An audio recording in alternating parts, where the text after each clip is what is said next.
One for your patience and your grace as the Board of Education took some time to grab a quick bite to eat before we engaged in tonight's meeting after a couple interviews with some superintendent search firms. So it is currently 6:12 p.m.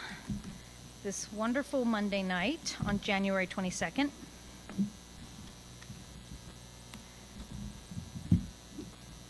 All right, so we'd like to start by welcoming everyone to the Board of Education meeting. The Board of Education maintains a website and web page on the D38, it's www.lewispalmer.org, through which members of the public can find live streaming information and meeting recordings, including presentations and resources which may be reviewed and discussed during the meeting. At this time, Ms. Wood, would you please take our roll call? Mr. Brown. Here. Schwartz. Here. Dr. Shank. Here. Ms. Upchurch. Here. We have our two student liaisons with us. Can I ask our student liaisons to lead us in the Pledge of Allegiance? And our flag's right there. Pledge allegiance to the flag of the United States of America and to the republic for which it stands, one nation, under God, indivisible, with liberty and justice for all.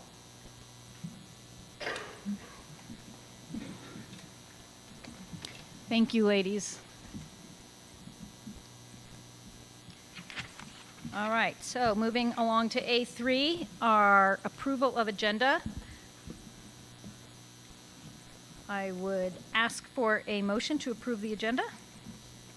Ms. Upchurch, I'll make a motion to approve the agenda as presented. I'll second. Ms. Wood? Mr. Brown. Aye. Mr. Norris. Aye. Mr. Schwartz. Aye. Dr. Shank. Aye. Ms. Upchurch. Aye. All right, our next item is B1, staff recognition, facility operations, grounds and maintenance. And we'd like to bring this forward because we want to recognize the exceptional work that our grounds maintenance and facilities and transportations did for their extensive and tenacious work during our cold days that we had. We had some things in our buildings, in our school, around the district, and we just really wanted to honor and uplift all the work. It was tiring, it was above and beyond, and so we just wanted to take this time to say thank you. So Dr. Summers? So I'm actually going to hold the mic and stand for this particular recognition. So thank you for queuing that up, Mrs. Upchurch. So I'm joined here this evening, and I'll ask these individuals to actually come up to the front of the room. Before I introduce who they are, just a quick recap. Actually, it would take quite an extensive amount of time to detail all of the details of what we were dealing with and contending with in the most extreme cold that we've probably had here in a long time. But what I would add is that this is a team, and they are here on behalf of their bigger teams, that really goes somewhat unnoticed, but the work that they do is quite noticeable when you really think about making sure that our buildings, our grounds, our transportation department is all attended to and taken care of so that we can arrive safely and in warm and in dry buildings.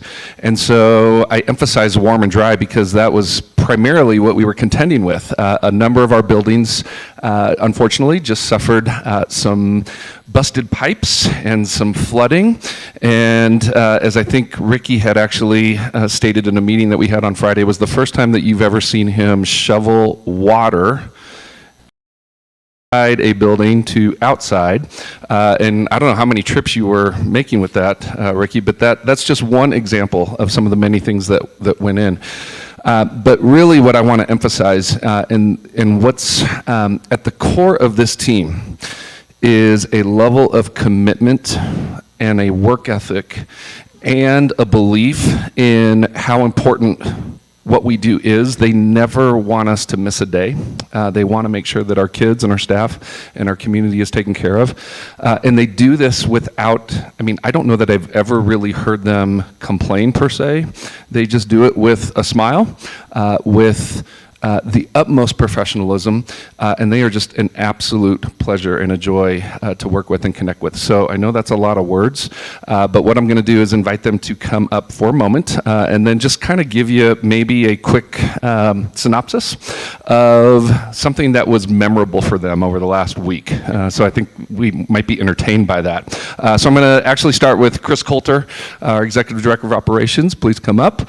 And then Julia Beta, our transportation manager, Leo Poirier, our maintenance manager, Eric Wall, our high school facilities supervisor, Ricky Vestal, our grounds manager, and last but not least, Andy Stout, and he is our Prairie Winds facility manager.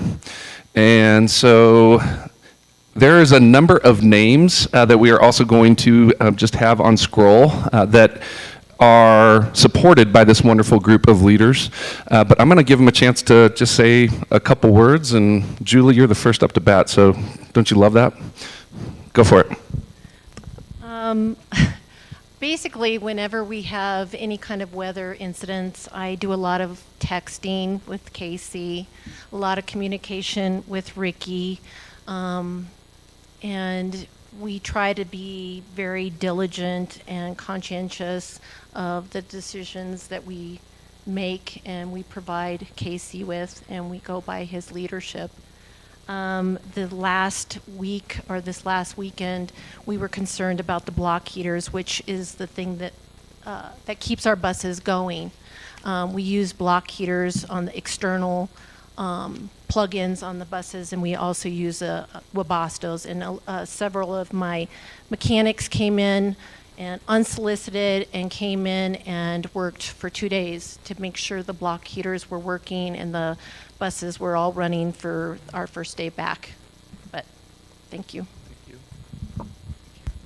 Good evening, everybody. It's a pleasure to be here. Pleasure to talk about this.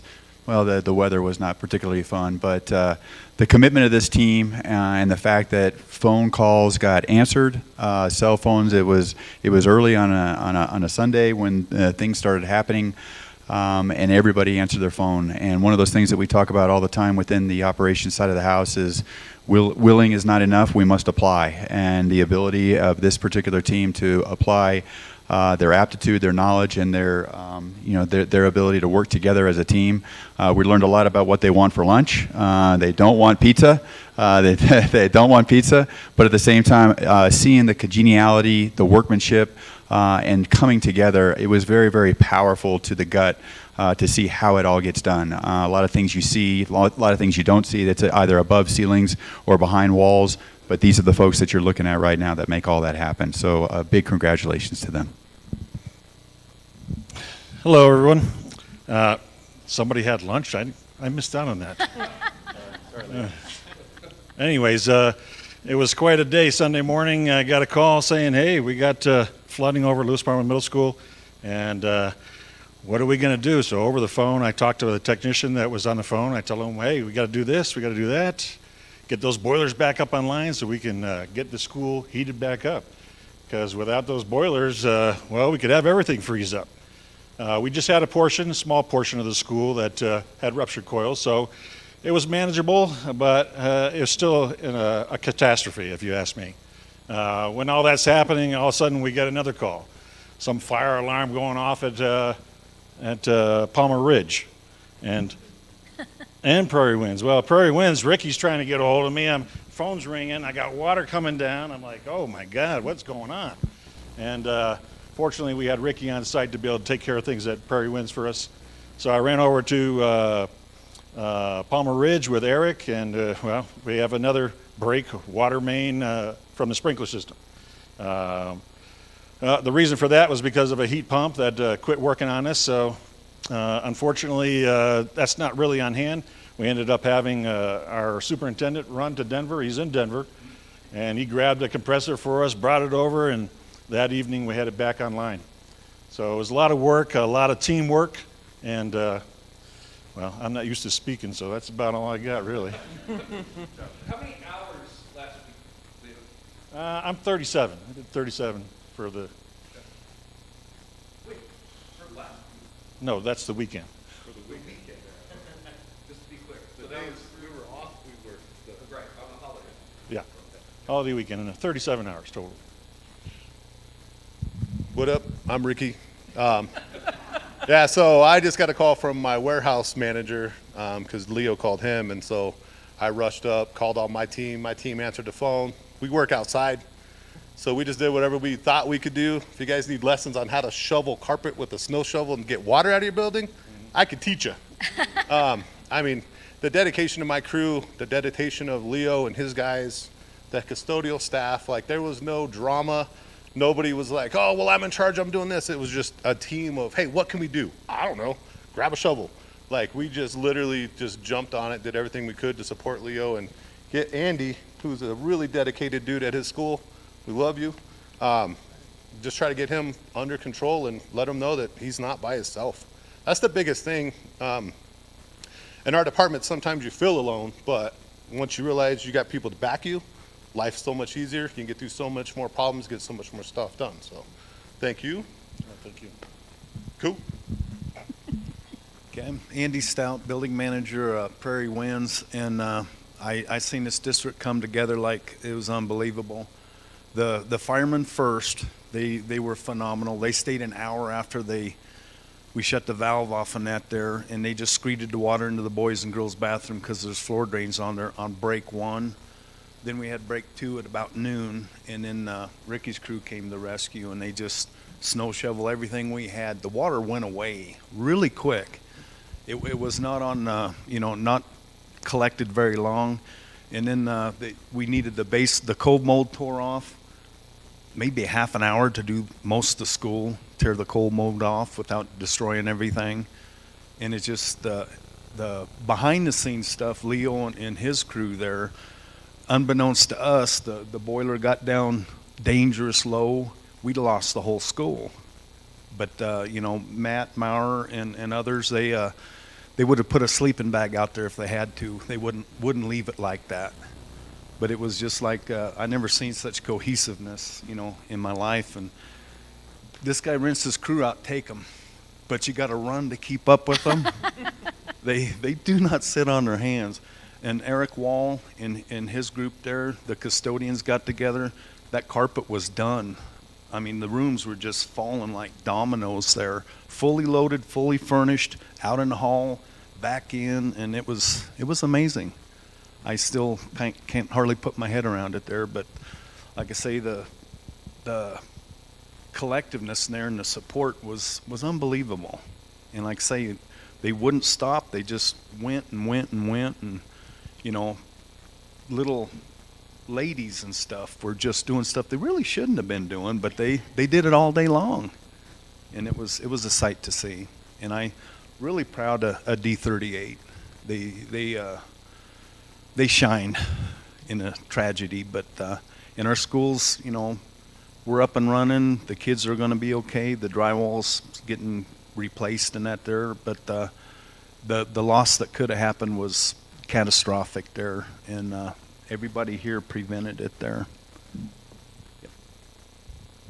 Thank you, Andy. Eric Wall. I supervise custodial operations at both of the high schools. This is not the first flood we've had at Palmer Ridge, to say the least. But this one was unique in that we had 3 different buildings impacted at essentially the same time. And Andy was one of the people who showed up at Lewis Palmer Middle School Sunday morning to help out when his phone went off. The fire alarm company had called him. So as soon as he knew what was going on, then we were trying to get resources to him, trying to help the middle school deal with their issue as people started trickling in. And it was a group effort. There are no individual heroes. Everybody worked together. It was funny walking into to Prairie Winds, and Ricky's there with his crew, and there's this big tile area with carpet adjacent to it that's just covered in water. And one of the guys is pushing a carpet machine across the tile thinking, well, I think it's picking up water. And Ricky said, Eric, what's that for? I said, that's for carpet, Ricky. He's like, oh, well, we didn't know. But it didn't matter that they didn't know. They were willing to do whatever they needed to do. And while we were all dealing with that, then Leo and his guys were taking care of all the things to make sure that it didn't happen anymore throughout that cold weekend. And everybody came back on Wednesday, except me. I did not come back on Wednesday. I was having a kidney stone removed. But, you know, those are the things that go on. But it was a group effort. And I'm proud of these guys. They did a great job. Let's give them all a big round of applause.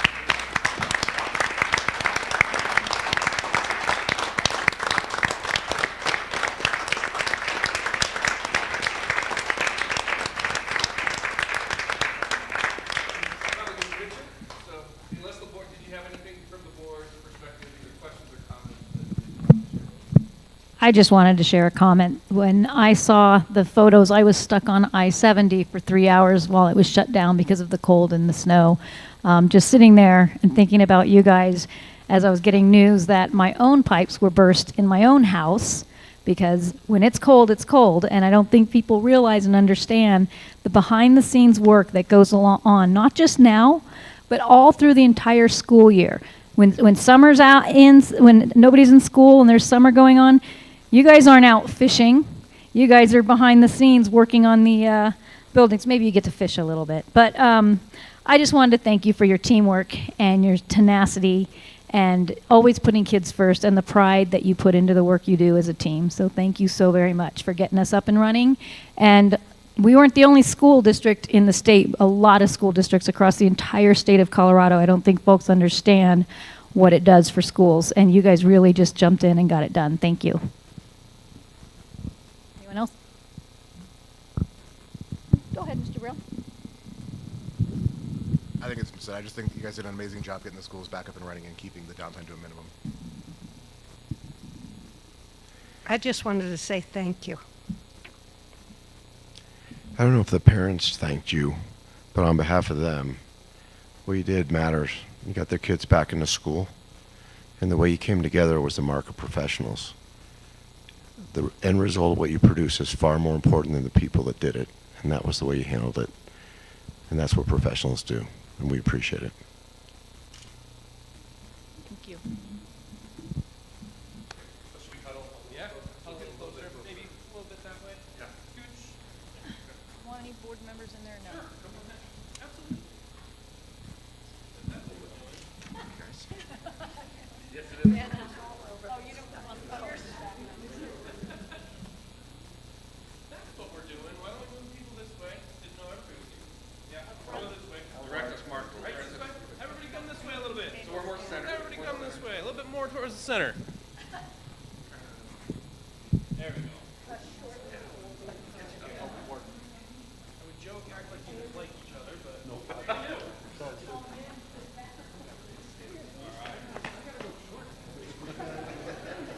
A little bit tighter. Tighter. There we go. Jackie, are you good with it? Here. 3, 2, 1. Thank you. Nobody trip.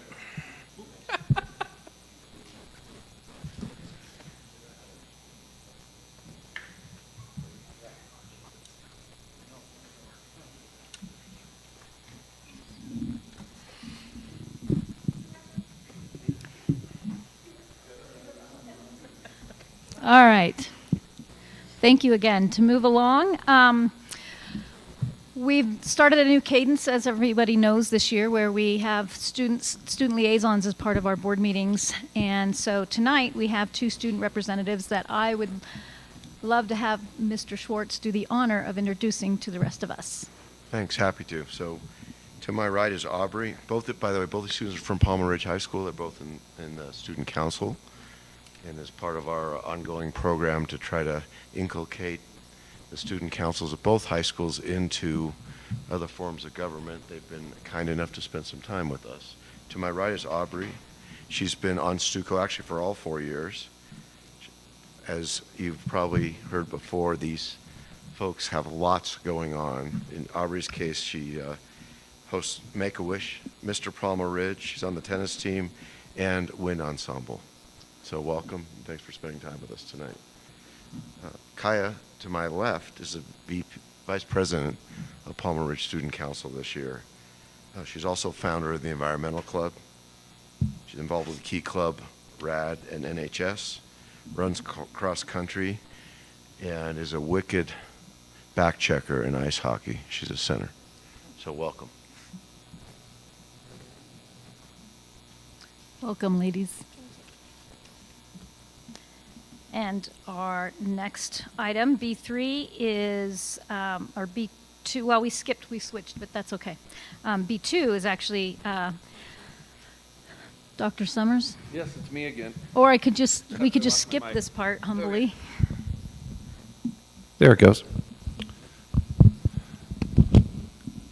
So Aubrey and Kyle go next just to make sure. Okay, we're good.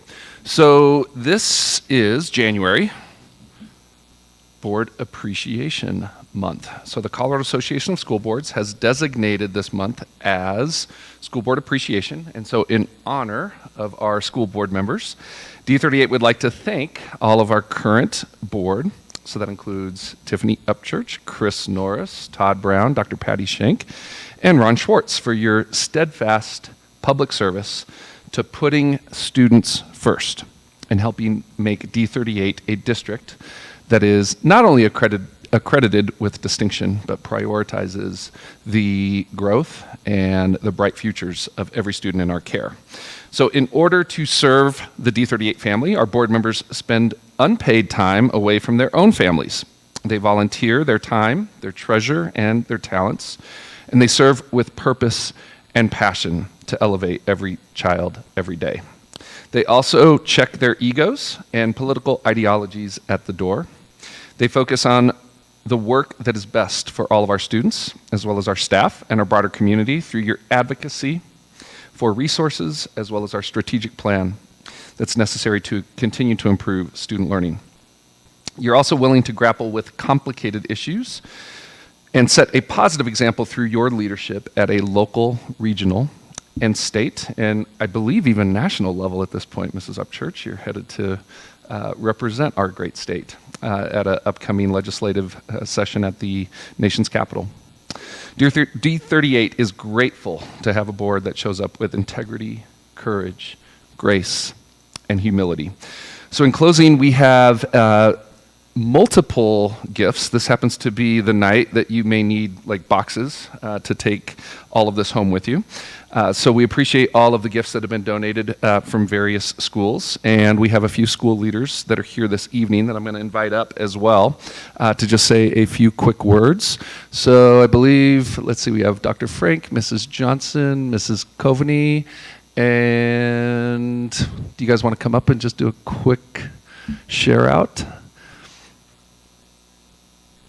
There's also a plaque that you will be receiving, and then a backpack. Actually, I mentioned a box, but now you have a backpack to be able to put all the gifts that are coming your way. So, Mrs. Johnson, would you like to go first? Yes, good evening. Thank you. And on behalf of our school, Lewis Palmer Elementary School, we are super thankful for all that you do for us. We decided to take a little bit of a different approach in our thank you for you this month, which you will see up on the screen here in just a moment, and decided to focus on the funding and all of the special projects that have happened at our school with some very important and necessary upgrades to our building. So thank you very much, and I hope you enjoy the video on behalf of our school.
That's awesome.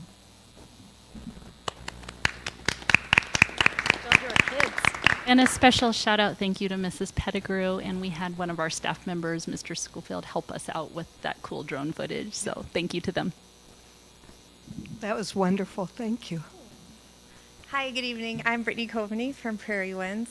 Just thank you for your time and energy. I know that it's hard work and maybe not always positive all the time, but we do feel valued by the board, and we know that you hear our voices. So thank you so much for all that you do.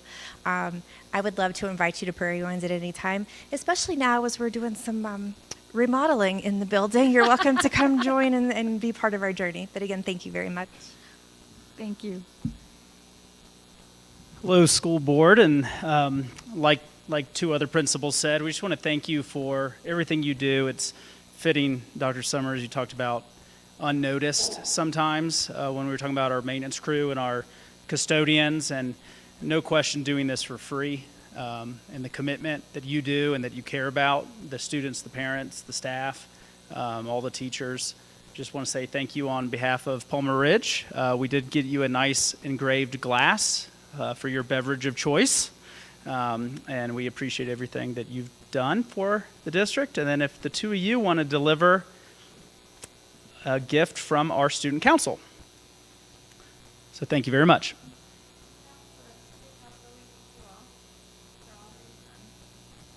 Oh, excellent. Thank you. Thank you.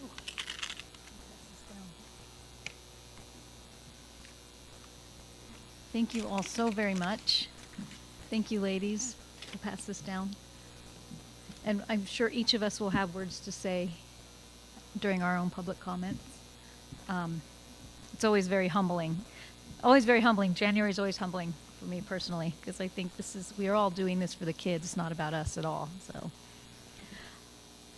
okay, so moving on to B3, Palmer Ridge High School student representatives. You all have some presentations to present to the team as well, correct? I'm Aubrey Mall. I am a senior at Palmer Ridge, and I am the secretary of our student council. And as secretary, I host Mr. Palmer Ridge, which is our biggest money-making event for our Make-A-Wish Week. And all proceeds go to Make-A-Wish Colorado. And this event is essentially a male beauty pageant for Make-A-Wish, and it consists of talents and dances and all sorts of fun things. So I would love to invite you guys, the community, and friends to join us. When is that event? It is Wednesday, March 13th. Awesome. Thank you. Thank you so much. With the rest of Make-A-Wish Week, it'll be that week of March 13th. We just received our Make-A-Wish girl. She's 4. Her name's Marin. She really loves Disney, but we'll be hosting lots of events that week. We have a bounce trampoline park day, a couple of restaurant nights, but we'd just love to invite the community to help give back. Last year we raised almost $18,000, and we'd love to do it again this year just to give back to these kids. Thank you, ladies. Thank you both. And the Make-A-Wish Foundation is, I caught a glimpse of the work you guys were doing on social media, and every year the students that receive the benefits of the fundraising you do is just, it's an awesome tribute to the community of students that we have here in D38. So thank you. All right, we will be moving on now to B4, which is public comment. At this time, in accordance with policy BEDH, the board will hear comments from members of the public who have signed up to speak. And it's our goal as the board to continuously listen and improve. And we invite members of our community to speak publicly for a total of 30 minutes. Speakers will be allotted up to 3 minutes each, and time may be divided equally if more than 10 individuals wish to speak.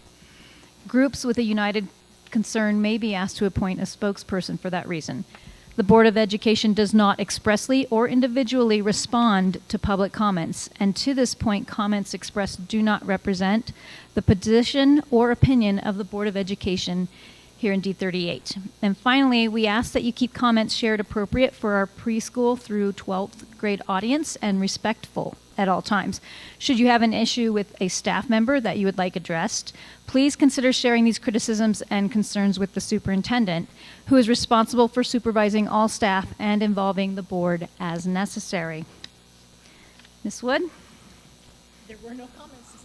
Okay, so our first speaker, just to remind everyone that you have 3 minutes and there will be a tone after you go over that 3 minutes, and there are no speakers. And with that, we will move on to board comments. We'll just go down the line. Mr. Schwartz? And this evening, thank you. Ms. Schenk? Or Dr. Schenk? It's a pleasure to be part of a group that makes a difference. I've spent most of my work life alone, and this is very powerful for me. So thank you, and thanks for tonight. I just want to thank the schools for the recognition. I mean, obviously, that's not why we do it. We're here because this is an amazing school district, and we want to do our part to keep it that way. But thank you all. It's very much appreciated. Tiffany, I think you nailed it on the head. This is extremely humbling to sit up here before everybody and to be serenaded with all these wonderful gifts and to be thanked. Y'all are awesome. I echo the statements of my fellow board members. It's always humbling, but also it is an honor to serve with a very talented and dedicated group of individuals that are much smarter than I am. And I learn so much every day from each and every one of you. I also learn so much from our parents and our principals and our teachers and staff. And so we do this because of the kids. And it is always a humbling honor, and so I want to thank everyone. I do want to make one quick point, since Dr. Summers brought it up. This weekend I will be traveling to DC to advocate on behalf of D38 to fully fund the Individual with Disabilities in Education Act. IDEA was enacted in 1975 to provide free and appropriate public educations to students with disabilities, and to provide federal dollars to cover 40% of the extra costs required for special education programming. And since 1975, when that was enacted, Congress has failed to fully fund IDEA, which has placed a majority of this federally mandated cost burden on the state level and on our local districts. And in fact, including the COVID American Rescue Plan Act monies during the fiscal year of 2021, federal funding towards IDEA has never risen above 19% of the extra costs which support students with individualized education programs, which is the IEPs. And as a result, special education not being fully funded costs our districts millions of dollars in general funds that are diverted to ensure that our students and each and every one of our students get the services that they so need and deserve. But it also means that we struggle to fund programs that benefit all students. It means that we struggle to decrease our capacity to bring in and keep the best educators and make special education an empowering field. And it also means that not realizing the positive impacts of comprehensive, high-quality services for students with disabilities within our general education classrooms. So that is why I am traveling with a coalition of Colorado school board directors to DC this weekend, and we will be engaging in special education sessions and speaking with our lawmakers to do what's right by our kids in the state of Colorado. So thank you for that shout out. I wouldn't have brought that up, and I only read that because I have a nice little letter that I've written to as many lawmakers as I can get them to read. So thank you, Dr. Summers. Safe travels. We'll be thinking of you. Okay, superintendent update? Yes, sir. All right. So thank you, board, again. Thank you, students from Palmer Ridge for being here, and audience and team. So I do have a few additional shout outs and celebrations that we'd like to just highlight for you, starting with the annual Palmer Lake Outdoor Classic.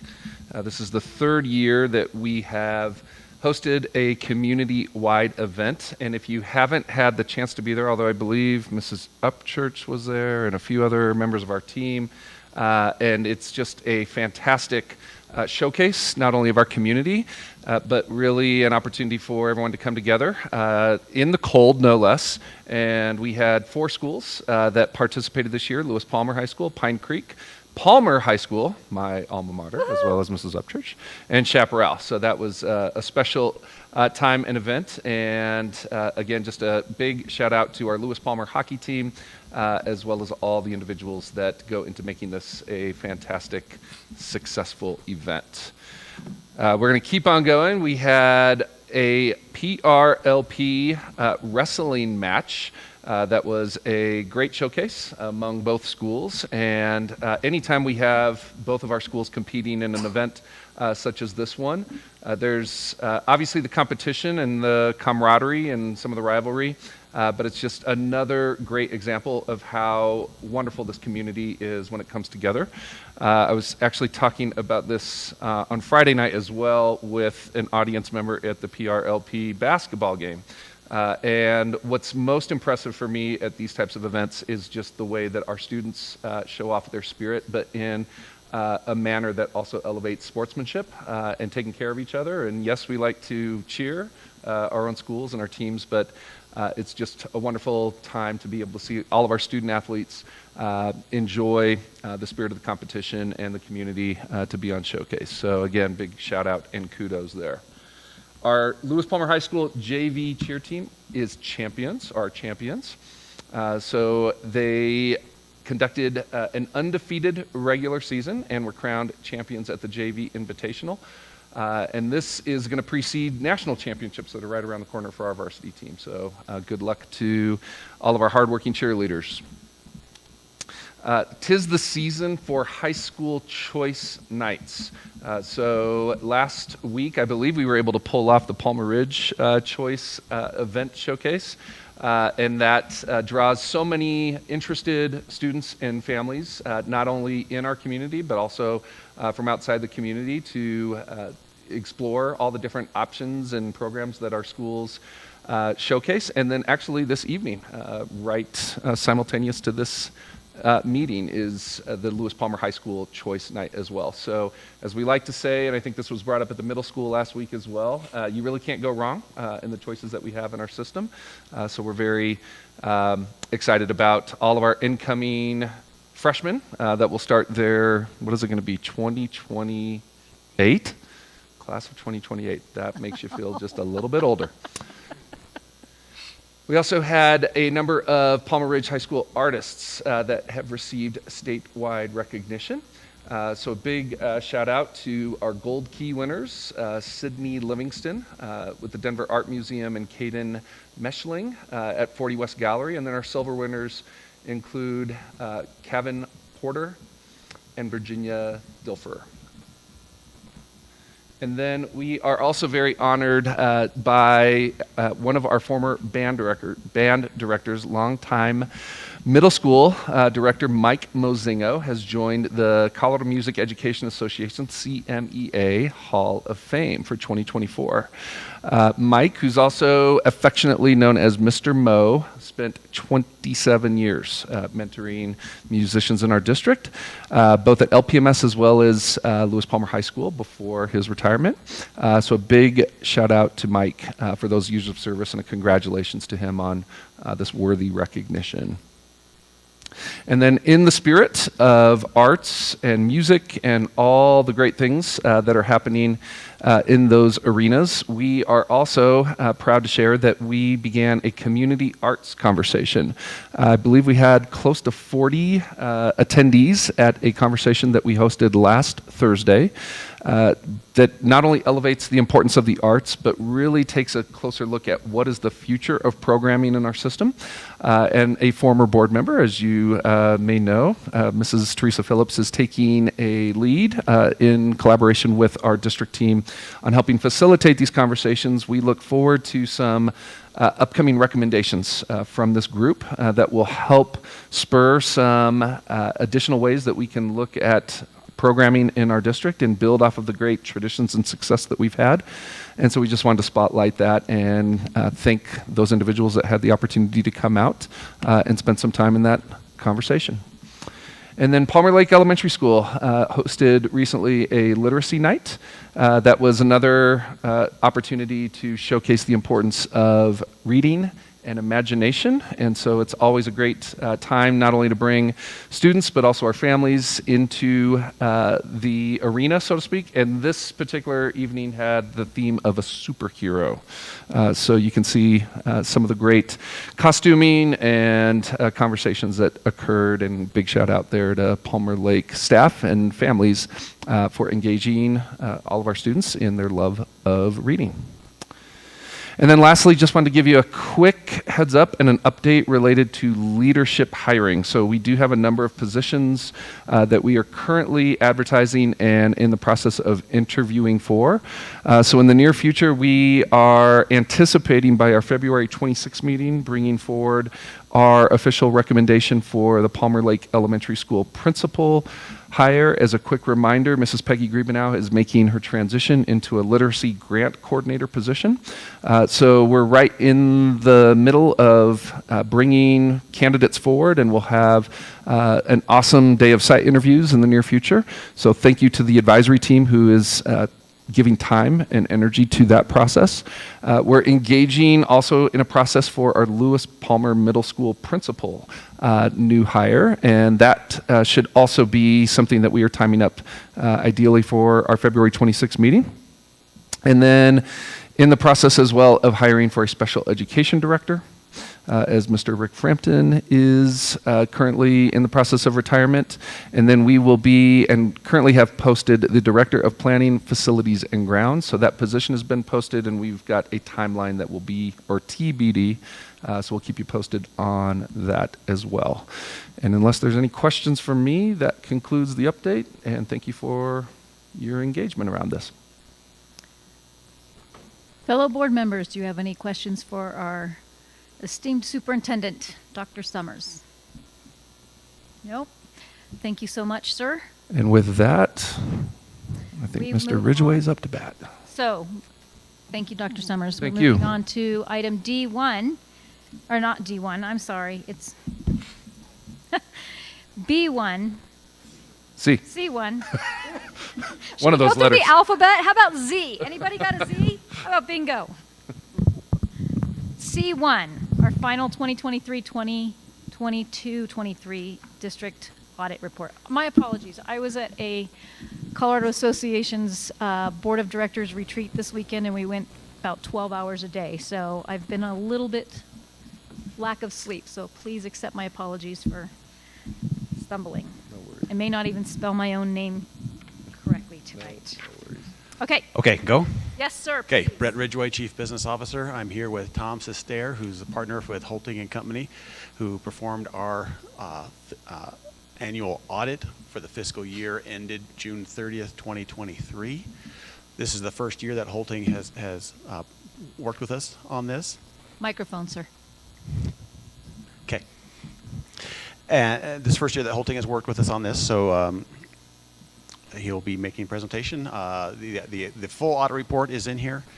It is, of course, a little over 100 pages long, just like most of the things that I get involved in somehow. We won't be going through that, much to Mr. Norris's chagrin. And instead, Tom has a nice short 3-pager here that we'll be going through. And really, it's 2 pages because I put a cover page on it. So hand it over to Tom. Thank you for having me out tonight and for having our firm do your audit this year. Really appreciate it. My staff was on site for about 3 days over the summer, testing internal controls, walking through internal controls, kind of getting a feel for how the district works financially. We designed our audit plan based on results of those tests with the field work performed over about 4 days in September. We found that the controls to be well designed and operating effectively. We also noted that findings that you had last year, or the prior auditors had last year, had been corrected, and we did not identify any material weaknesses or significant deficiencies in internal controls for you this year. We found the overall financial condition of the district is strong, and that the financial statements are presented fairly in all material respects. So we issued an unmodified or clean opinion. You have 2 different presentations within your financial statements, the government-wide and the fund financial statements. So the fund statements reflect how the district keeps its books on a day-to-day basis. Adopted budgets and presentations to the board are based on this fund presentation. The government-wide financial statements combine all funds together into a single presentation and present everything on the accrual basis. So the government-wide statements include capital assets, long-term debt, and all other long-term liabilities that are not included within the fund statements. So the first statement I want to talk about is a government-wide statement. It's the statement of net position.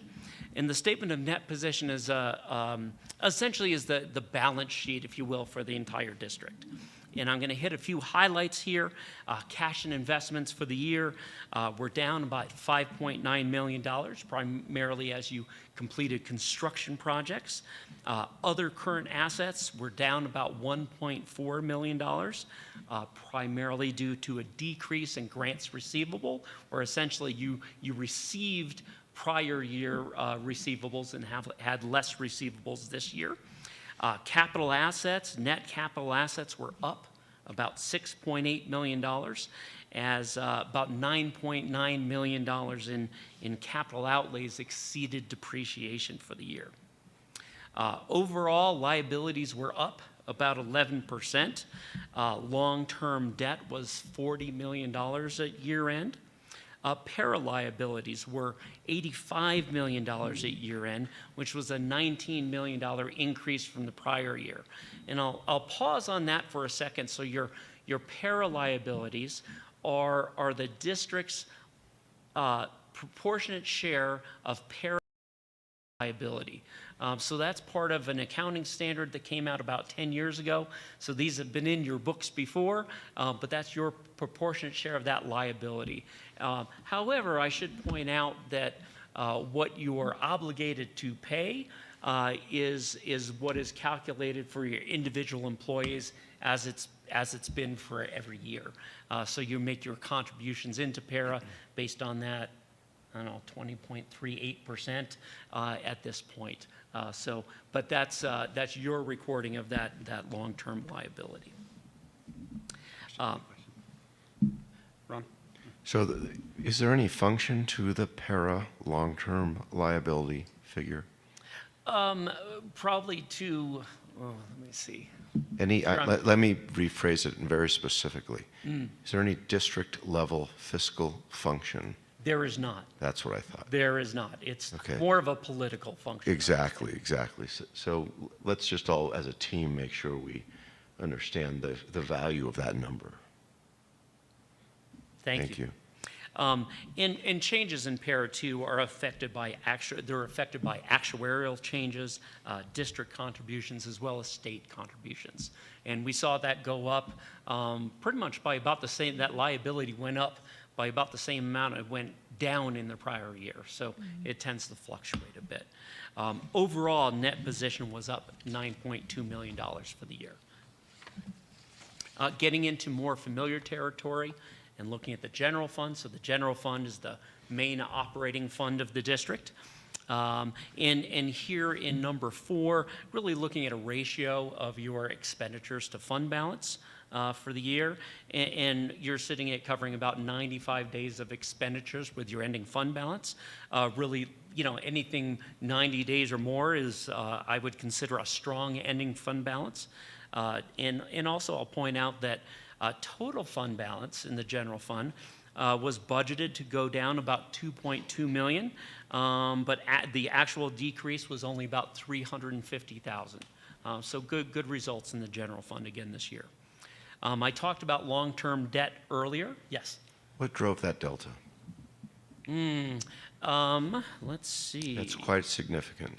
Yeah, it is, and I think it was mostly per pupil revenues as well as grant,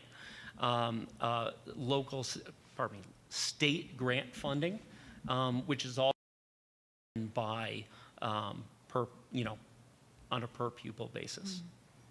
So I guess that it was primarily related to that. Brett, do you have any insight into that? Well, in terms of comparing it to the budget variance, the original budget that we started with last year had higher expenditures built into it than what we wanted to adjust to and really aim for the end of the fiscal year. So we knew that those expenditures was going to create a larger drop in fund balance than we wanted to aspire to. So we wanted to target our expenditures more at a flat level or flat fund balance change level. And so we narrowed that expenditures as we executed the actual results throughout the course of the year. Did the things that we intended to expend capital on get done, or do we push them to another fiscal year? No, the things that we expended capital on got done. Okay. So this was a fund balance variance that we're talking about. So it was more about operational expenses than capital expenses. Okay, but not a cash flow thing. It was is OpEx. Right. Okay. So that meant we had a net cash gain at the end of the year that we could use for something else, right? Well, it meant that the actual ending fund balance was more appropriate to go into this year with to manage our cash flow. If we'd have pursued that projected, we would have gotten to a point that was too low to manage cash flow in this fiscal year 23-24. Got it. Okay. So just to make sure the team is with us on that. Remember the graph that Mr. Ridgway shows that come around February, we need to have a significant amount of reserves to cover cash flow because of the way money comes from the state and from the county? So that's what he's referring to, right? And just to give you the rest of the story, that's the legislation that he's been working so hard on that is now before the state legislature. And if it passes, it frees up 20% of our operating capital for a one-time expense that we can use for some of our larger goals, right? And on a state basis, it's 2/3 of $1 billion that the kids can enjoy, that the taxpayers are paying for them. So it's quite significant. Long-term debt, moving on to number 5. I mentioned that sitting at a little less than $41 million this year. Nothing unusual here. Both bonds and leases were paid according to debt service schedules.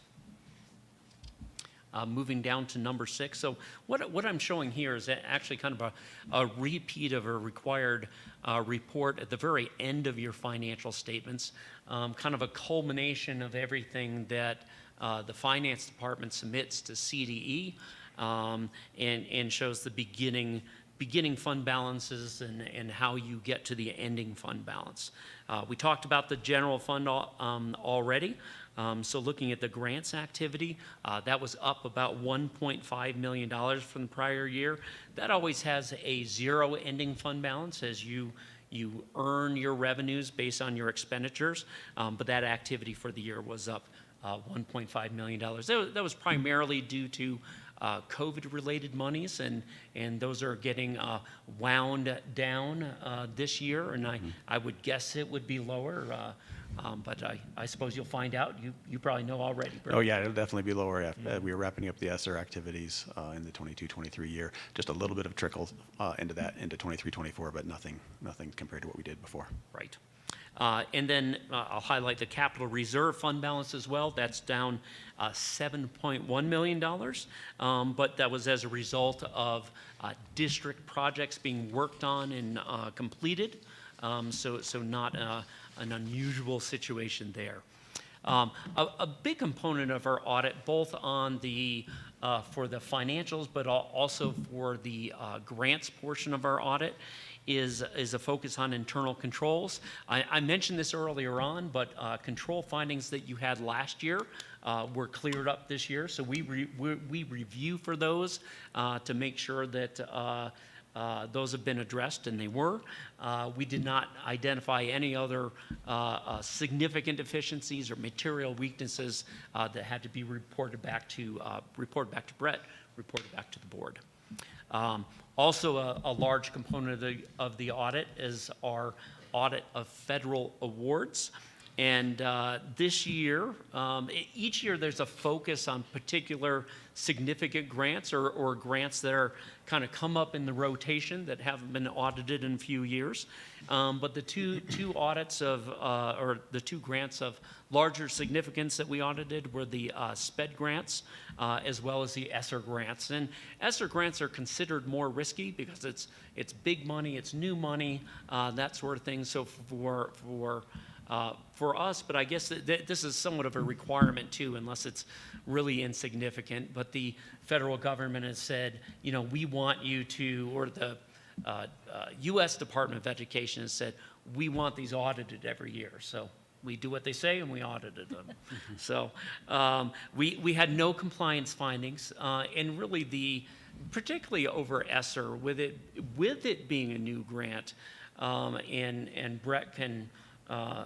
We'll remember some of the challenges both he and other finance directors in the region and the state, the challenges they had getting things approved that were clearly part of the grant, but the powers that be had struggle reading that grant and approving things. It's gotten better in past years, or in more recent years. But I do recall one particular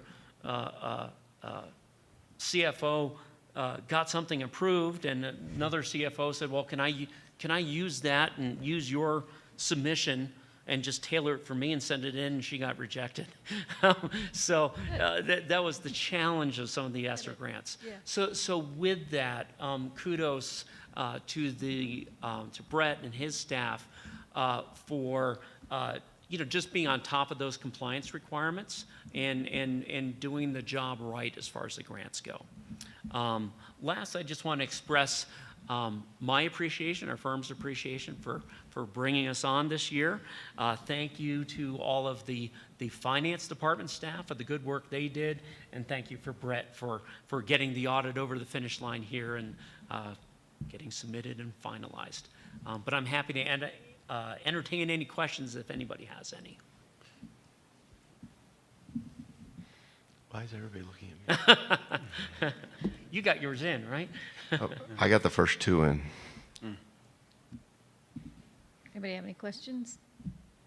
My only question, well, I have two questions, I guess. In the 102-page report, not that you're going to go through it, was there any points of pride and any concerns that you came across?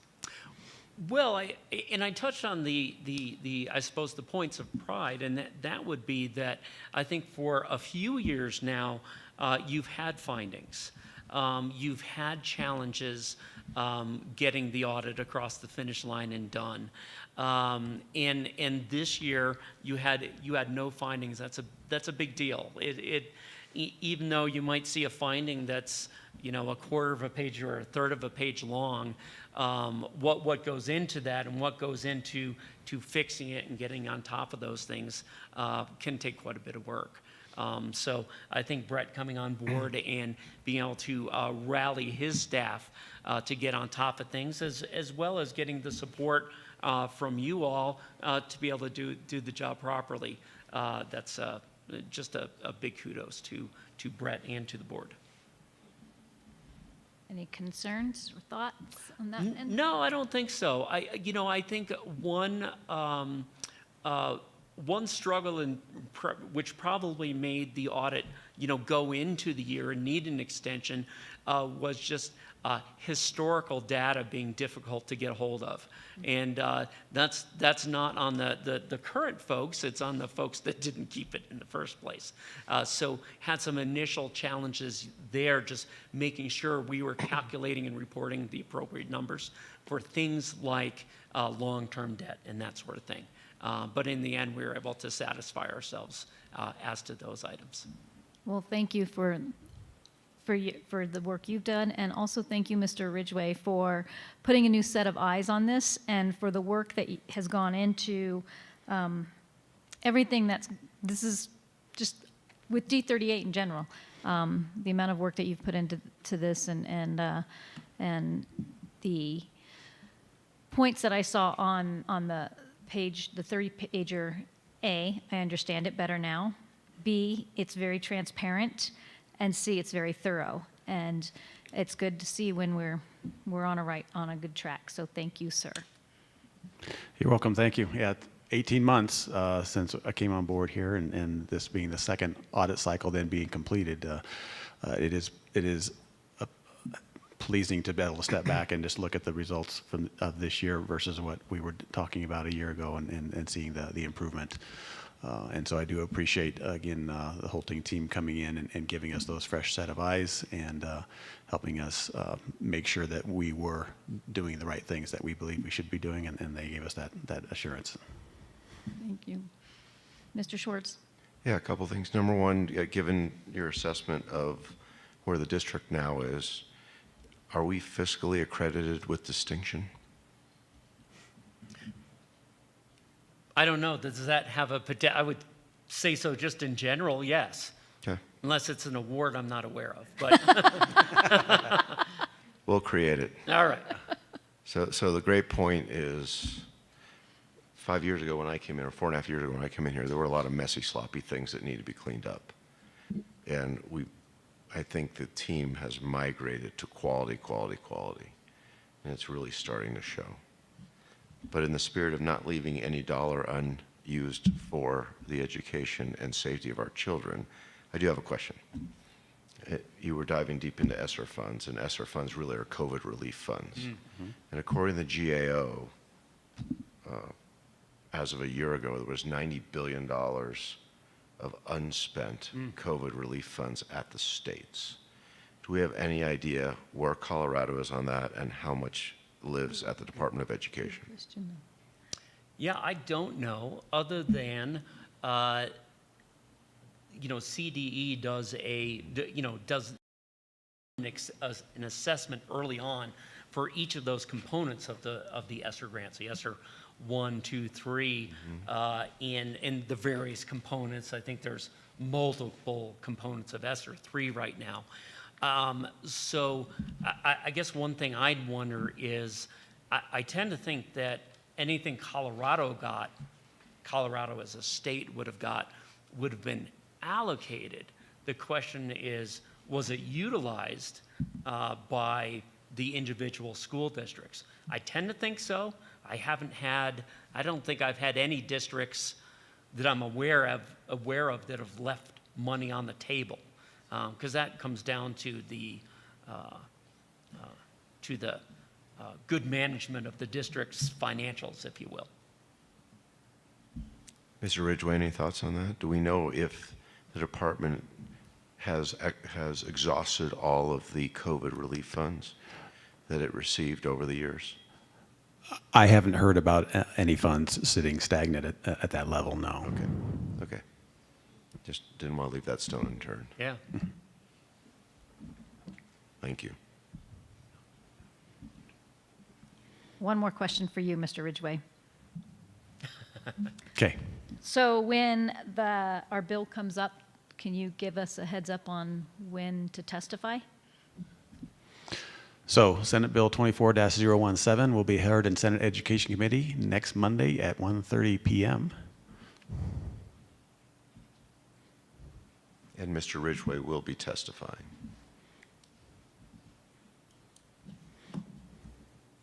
Excellent. Thank you. Sure. And just for a quick summary of what that does, because I don't think I've even had a chance to really talk to Tom about it. This is a bill that aims to take monthly payments of state share that come from the state to individual school districts, and instead of splitting that evenly over 12 months, to have that fit around the property tax receipts, which happen in 3 specific months of March, May, and June, so that to try and flatten out cash flow in total for the district for the year, it may reduce the state share payments to as few as 9 months, being the non-property tax months. And this is what Mr. Schwartz was talking to earlier. And this is an issue not only for our school district, but really for 165 school districts around the state. And if this bill were to pass, it would have the cumulative effect of freeing up about $600 million of what I call captive fund balance at school district on school district books for a one-time spend. Now, one of the caveats to that is, since we were talking about in this presentation here, it would change these measurements here, right? So these measurements where we say number of days by fund balance, number of days covered, and the percentage of fund balance to expenditures, these ratios would go down, but it'd be going down for everyone all at once, right? So it'd be a kind of a mass adjustment. So even though typically bond houses and things like that look at ratios like this when they give us our ratings, when it becomes a statewide change, it becomes an easier change for them to make as well on their processes, so that yes, if our days on hand got cut in half, like it might very well do in this, well, it'll be cutting everyone's days on hand in half, and so our relative rank should still be the same, and our risk profile should really not change at the end of the day. And there's likely some interest savings on the state standpoint for the lending program, right? That would be an answer that the state treasurer's office would have to give, and it'd really be a matter of how they decide to present it. May or may not be. Yeah. There's a fiscal note that you can visit and see with the fiscal note on it that would share that. Yeah, that hasn't correct? been attached yet, but it will come. Okay. Any other questions or comments before we move on? No. All right. Well, thank you so very much. Thank you. For a thorough Thank you all. audit. Thanks, and Tom. Good job, gentlemen. Our next item is C2, to consider and approve adjustments to the 2023-2024 district budget. Mr. Ridgway, you're going to stay right where you are. Yep, I'm comfortable. So, 23, current fiscal year, 23/24 amended budget. So for new board members, in state law, there are 3 dates specific to school district budgets that are written into state law. The first date is by May 31st of every year, the Board of Education would receive a proposed budget for the following fiscal year that starts July 1st. That's date number 1. Date number 2 is that by June 30th of every year, the Board of Education will approve or adopt a budget for the following fiscal year that starts on July 1st. The third date that is in there is by January 31st, anytime before January 31st, the school district may amend their budget, adopt an amended budget for the current fiscal year. any adjustments to the current fiscal year budget after January 31st would be what they call supplemental budgets, and those have to be driven by revenue changes. So for instance, we approve an amended budget here this month, within the month of January. If in March a new grant popped up and we had the opportunity to receive these additional funds, we would be able to receive them and amend our budget as appropriate for that new money. Because what really matters in the state is that word, what do you appropriate? The state doesn't really care how much revenue you bring in, they care how much money you spend. That's what state law is focused on, is how much are you going to spend, how much are you going to appropriate?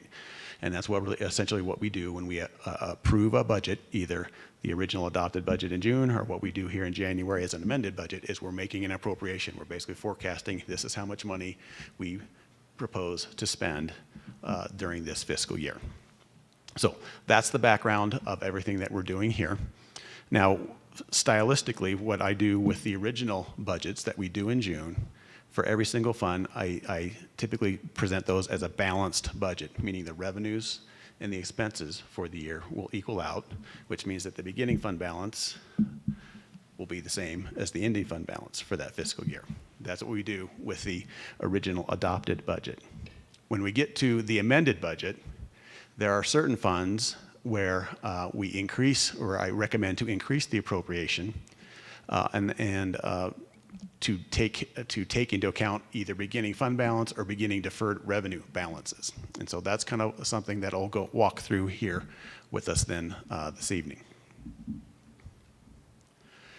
So on this package, we have this one sheet, which I've shown you before, that we have in every month's financial reporting package. This is the one page that is designed to meet all the statutory requirements of the information that you need to receive and consider. And that would be by individual fund, that you know what the revenue and expenditures are. So here in the upper left-hand corner for the general fund, fund number 10, we're seeing that revenue for the current budget projected at $52.2 million. Revenue in the original budget was $50.7 million, so we have this $1.4 million increase in revenue that we're projecting in this amended budget cycle. Expenses started at $52.4 million, going to 52.4 from the original 50.7, so that's a $1.7 million increase in expenditures. And then over on the right here, it shows you how does that play out in the fund balance. Again, in what we have in fund accounting and in cash is really fund balance is very akin to what our cash balance is. So the original budget, again, was a balanced budget. So we said we were going to start $13.048 million of fund balance. Our net revenues and expenses were going to be zero, so we were projecting to end $13.048 million in fund balance. The amended budget, or what is here called the current budget, has a different beginning of year fund balance. And so this happens because the original budget, again, is adopted in June before the fiscal year is completed and before we've gone through our audit. So there are often some final changes to the payroll accruals and such, so it's not unusual, especially in the general fund, that our actual end of year fund balance for the prior year is different from what we project.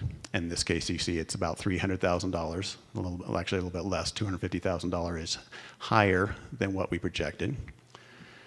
And what I like to do then is target the same end of period fund balance in the amended budget that we were looking for in the original adopted budget. So the original adopted budget was targeting $13.048.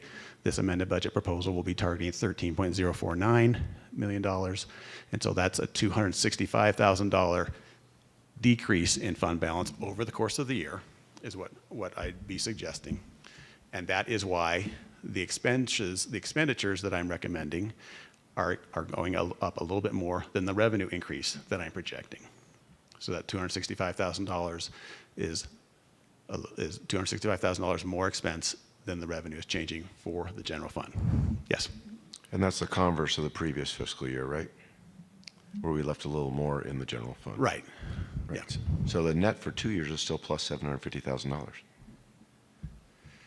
Yes, and which is not unusual as the total budget increases, because if you look, the other data point I have in here is the 2023 results. And so you can see that we were in $47 million range there, and now we're talking $52 million range. So just a general increase in the budget size means fund balances will increase and reserves will increase along with that. Tabor reserve is calculated at 3.3% of revenue. So just by the revenue going up from $47 million to $52 million means our Tabor reserve will have to increase. That means fund balance will have to increase. We want to be very precise, though, and intentional as what that fund balance increase is, so we're not starting to hold excess reserves. And that was kind of where we were at in the past, as we were budgeting kind of almost fearfully, I called it, and being overly conservative and leaving money in one fiscal year to carry over to another fiscal year, and that was doing us not doing well to serve the students we had in that fiscal year. Mr. Ridgway? Yeah. In 150 words or less, can you share for perhaps our new board members or our two student liaisons what the 3% Tabor is over Tabor? 150 words. Who's counting? Mr. Norris? Mr. Norris is, and Yeah. that's 7. 7? Okay. So the Tabor Amendment is an amendment to the Colorado Constitution that has to do with how state budgets are managed, and a school district actually is a state-level entity. The Tabor Amendment has several different facets to it, and one of the things that it does require is that you have a certain amount of cash reserves, emergency reserves, if you will, held for emergency purposes, and though the level that they set at that is to be 3% of your revenue. So in this case, when we have $52 million of total revenue, 3% of that needs to be withheld as Tabor reserves on your year-end balance sheet. Thank you. Mr. Norris, did you count? 149. Anything else you'd like to say, Mr. Ridgway, then? Oh, with my extra words? Oh, you are over? Yeah. Sorry, you're over. So actually, I do. Just to be clear on this Tabor reserve thing, the challenge is, are there any teeth to it? So there are likely school districts that keep less than 3% in reserves. And my question is, do you know of any? And what exactly has been the repercussions of them going under the Tabor limit, if so? I don't know of any. The key, the vagaries in this is the Tabor reserve requirement a requirement for every single day of the year? Or is it a requirement for a point in time, meaning the end of the fiscal year? Right. Because that's the only point that it is ever measured, is at the end of the fiscal year. So I think at the end of every fiscal year, virtually every entity is in compliance with that. But to manage cash flow throughout the year, there may be days where we are theoretically, technically dipping into that, but we know exactly when we're coming out of it too.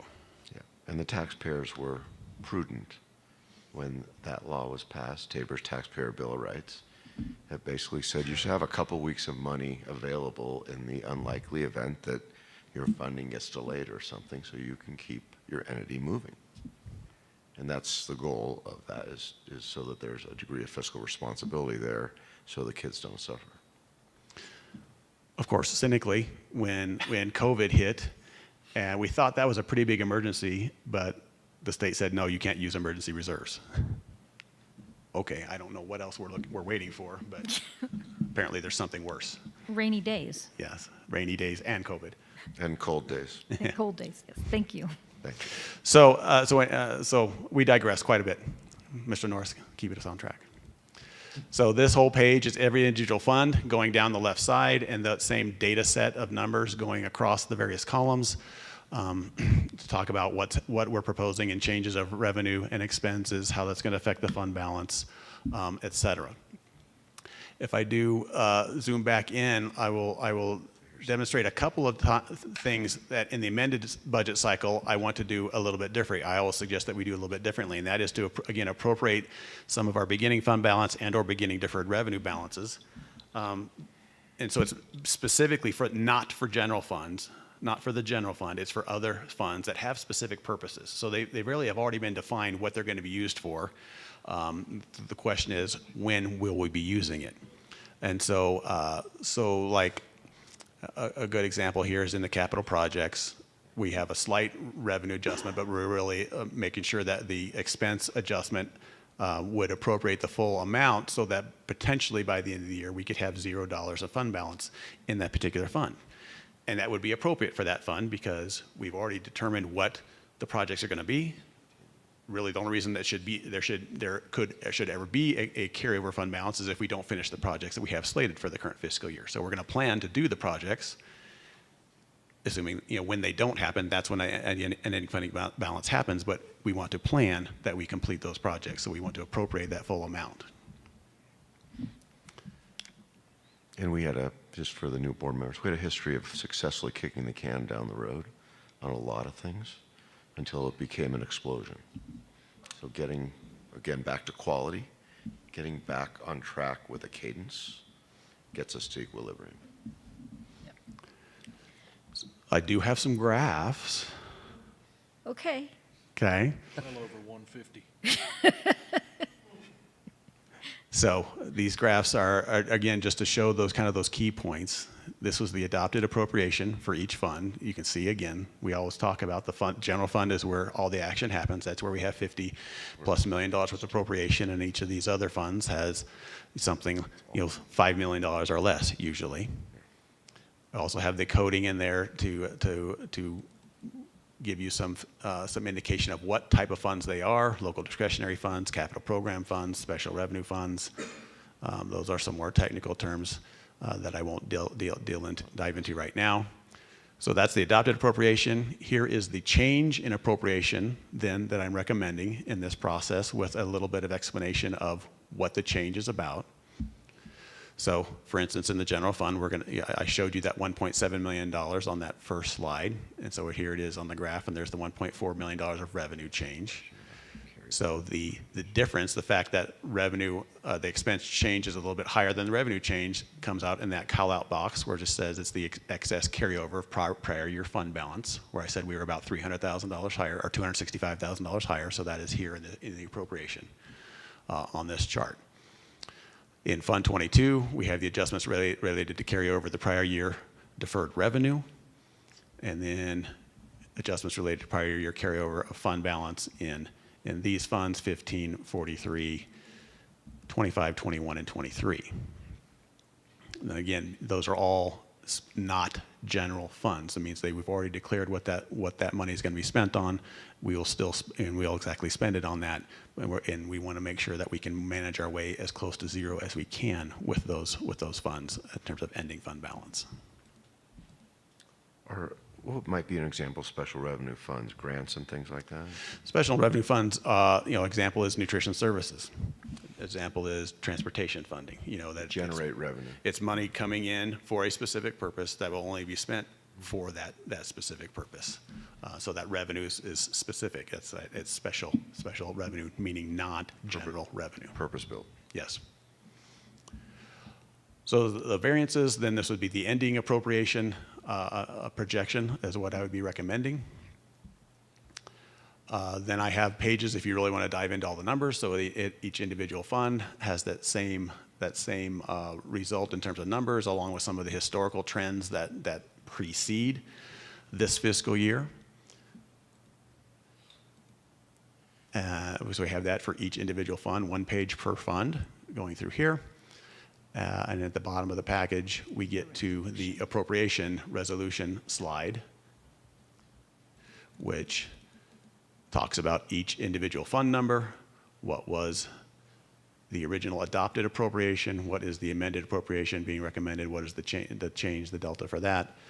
And then a notation there where I'm saying if we're including beginning of year fund balance, I'm making special note of that to say here that's why it's different than what you might see in the general fund or the bond redemption fund here, for instance, where we don't want to take those type of measures.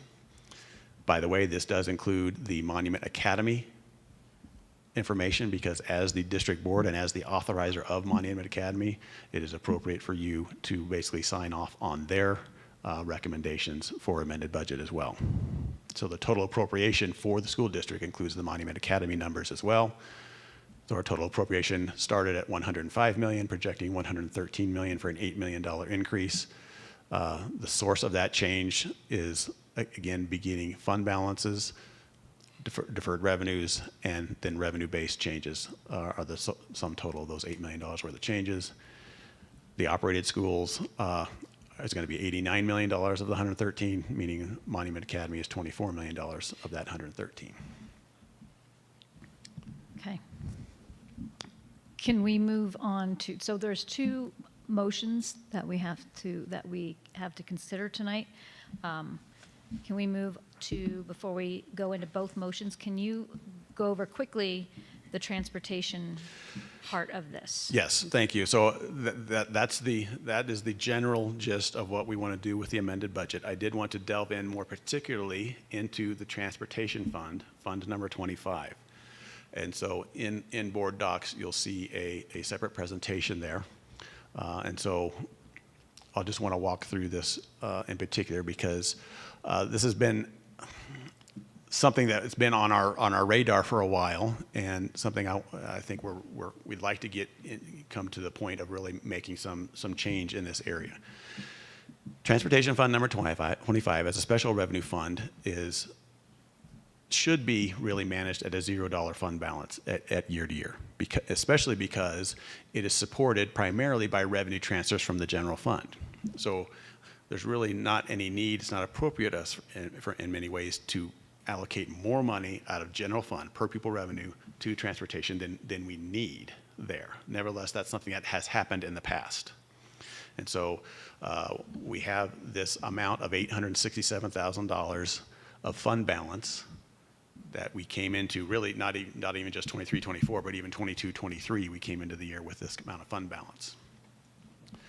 And so we want to appropriately, I believe, manage that fund balance down to zero.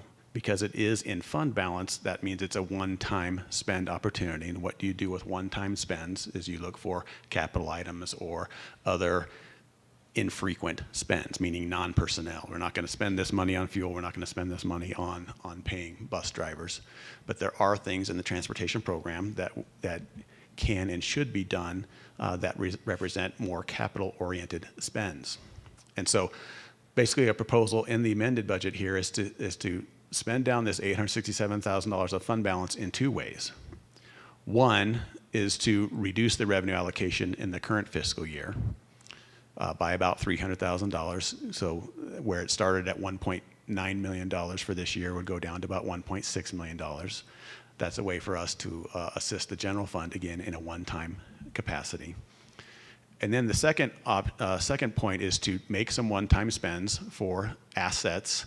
That should say 365, sorry, so about $365,000 of one-time spend for assets that would come in two different types. One would be the systems that we use in transportation for routing and student management. We have two systems that we're currently using, one called Zonar, one called Traversa. And so those have been good systems for us for a while, but they really have run their useful life. And it's time for us to be looking for a new system to replace that. The recommendation for that is the Smart Tag system. And it would handle both of the roles that these two systems are handling right now. The ongoing cost of Smart Tag would be very similar, maybe even a little bit less than what we're spending currently with Zonar and Traversa, but there would be some implementation costs, some one-time costs for this. One of the cool things about Smart Tag is that what it will do is basically provide an iPad in every single school bus that will not only help with the student management as students are coming on and off, but also help with the directions and the routing and have a really good GPS, if you will, assistance to the driver. Our hope is to implement this for the 24-25 fiscal year by doing a small group beta of it for about 6 buses this spring. Nevertheless, all of the cost would come out of this fiscal year and be part of this year's fund balance spend. recommendation. And Mrs. Abeta is here if you want to ask any specific questions. You'll also see that in board docs, there's a couple of specific packets there for you to consume if you'd like, related to Smart Tag. One of the things that's going to be interesting about Smart Tag is it has potential for other applications for us throughout the school district, from student ID cards and lunch programs and things like that. Those are nice things that we want to explore when the time comes. We really just want to start and focus just on what it can do for transportation, though. And then the second recommendation, which would be to purchase 2 new buses. We want to have, in general, a bus should have an average life of about 15 years. That means our average life of buses should be about 7.5, between 7 and 8 years on average. We are pretty far over that number right now. Are we at 10 years? Yes.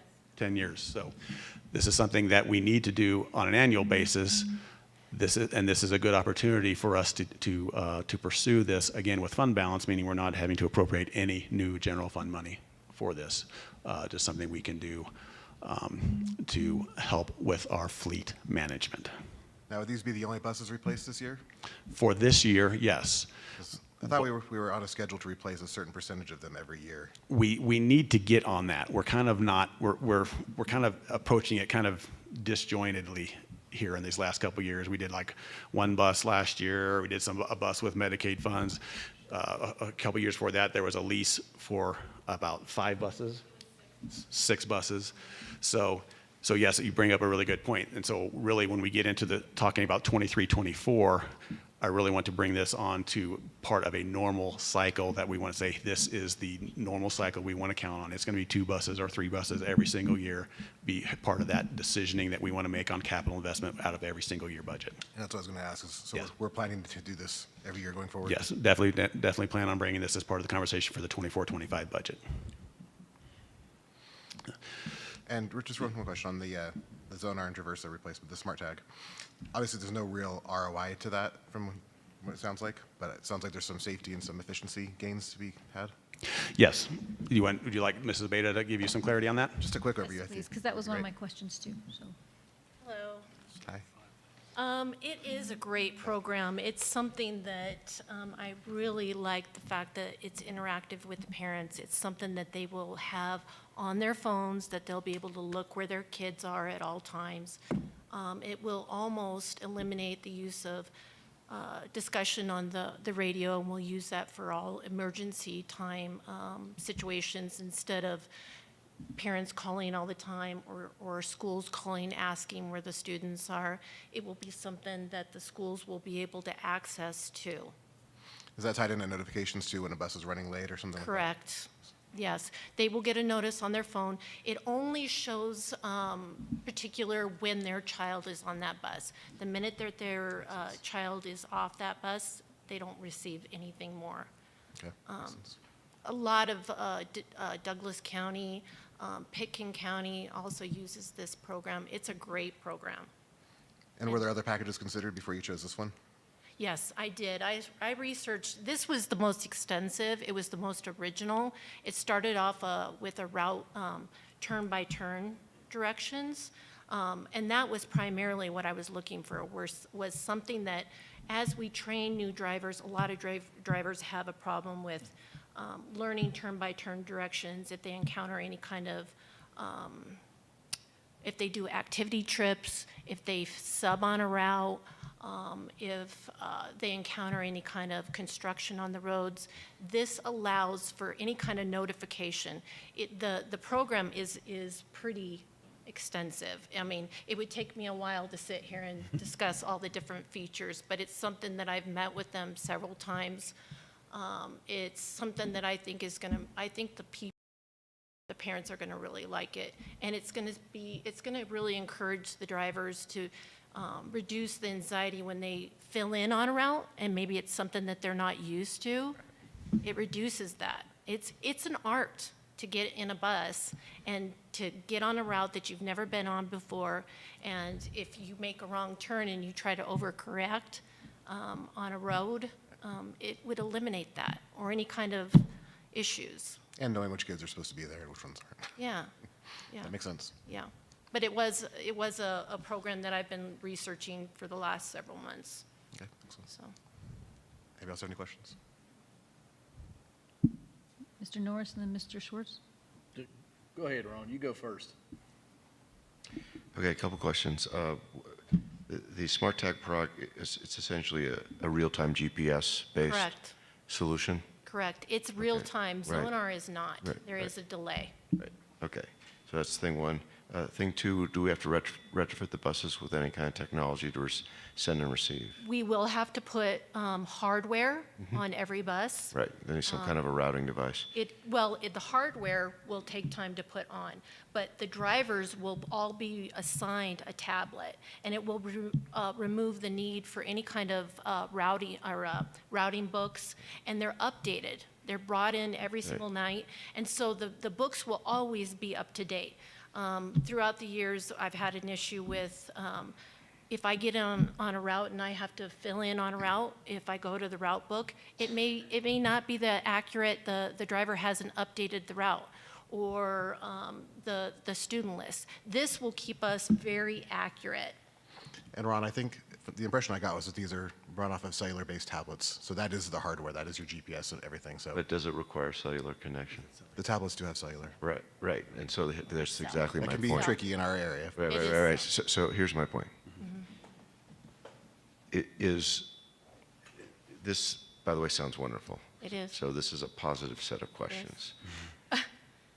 Are the figures comprehensive? In other words, all the hardware, software, accessories, and labor to have it be fully functional and redundant, is it inclusive in those The bid is numbers? actually attached in the board docs. I did scan through all of it. They've got installation, they've got on-site technician coming out to install it and get it all configured. So it looks pretty comprehensive with a lot of options on there as well. I mean, I wish I had time to go through Did it meet everything. your- At a cursory glance. Okay. I mean, I didn't spend days on it. But you do this for a living, I don't. I just know what to look for sometimes. So my question is it dependent on a cellular network? Yes. Okay, so has anybody done a look at the coverage model in our more rural parts of our district where the buses go to ensure that there's proper signal for the systems to work in those rural areas? It has. Okay. I mean, it's something that's used in Douglas County, and the district is much more rural. 49's looking into it. It is something that can carry pretty far. They're going to bring in the tablets every night. Like I said, they're updated. May I re-ask the question a different way? Sure. Have we determined if there's any holes in our bus routes for cellular coverage? Yes or no? No. Okay, that's okay. Okay. Could we please take a look? Yes. Thank you. Just so we know what we're getting ourselves into. Yes. Okay, second question, not on the software, but now the buses. Okay. If we put 2 new ones in service, are we taking 2 old ones out of service? I take those buses and I make them spares, is what I usually do. And then every spring, we auction off all of our older buses that maybe Okay. are beyond that year Okay. of the average that we So, want to keep. follow-on question then. Mhm. So the answer is yes, 2 buses are coming out of service? Correct. Yes. In February. Great. Is there a maintenance saving with those old buses going out of service and the new buses coming into service? And if so, what is it per bus? Maintenance. Yeah, annual maintenance costs for the old buses that we are able to let go of when we buy the new buses. Mhm. Yeah, the lower maintenance profile that exists on the new buses versus Mhm. what we had been spending on the old buses. Mhm. There is definitely savings on that. I don't have the numbers on that. I don't know if you have the numbers I on don't, that. but I can. But yes. Can we get those? Well, we just want at least an estimate, because the point is it's good use of taxpayer money. Yeah. Correct. Right? I mean, there should be some form of ROI. Yeah. And then the next question is, what are we going to do with that money that we don't need to spend on maintenance? Well, all the other buses are aging by about 2 years as well, so I don't know. I mean, you guys could speak better, but it might be about a break even. But just, yeah, my point is to say, okay, so we're freeing up X thousands of dollars a year. What do we plan to do with it? Because you want to get to a zero-based. Yeah, we'd want it to be, it would be reinvested in the transportation program. And if there were savings, then what we really would hope to do is lower the amount of general fund subsidy that would have to go into the fund. Exactly where I'm going. Yep. We just want, in a very simple cursory form, and 150 words or less. Yes, my So, question. final question. Thank you for your infinite patience, by the way. Yes, I owe you. Smart Tag. Is this the same company that's Smart Tag for all the express toll and rental car? No, Okay. no. So there- This was actually originated by a bus driver. Okay, so here's my question. As Mr. Brown will tell you, investments in technology are phenomenal until the company goes out of business or loses its funding or something major happens. Never happened to you, right? Maybe I got one more. It happens to all of us. So my point is, we're excited to make this quality investment for the safety of our No. students and the modernization of our bus system to bring it into the 20th century, right? How stable is the company we're investing in?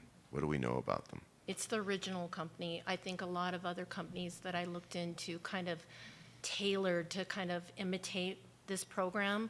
Are they $100 million a year in revenue and 350 people? Are they $1 billion in revenue?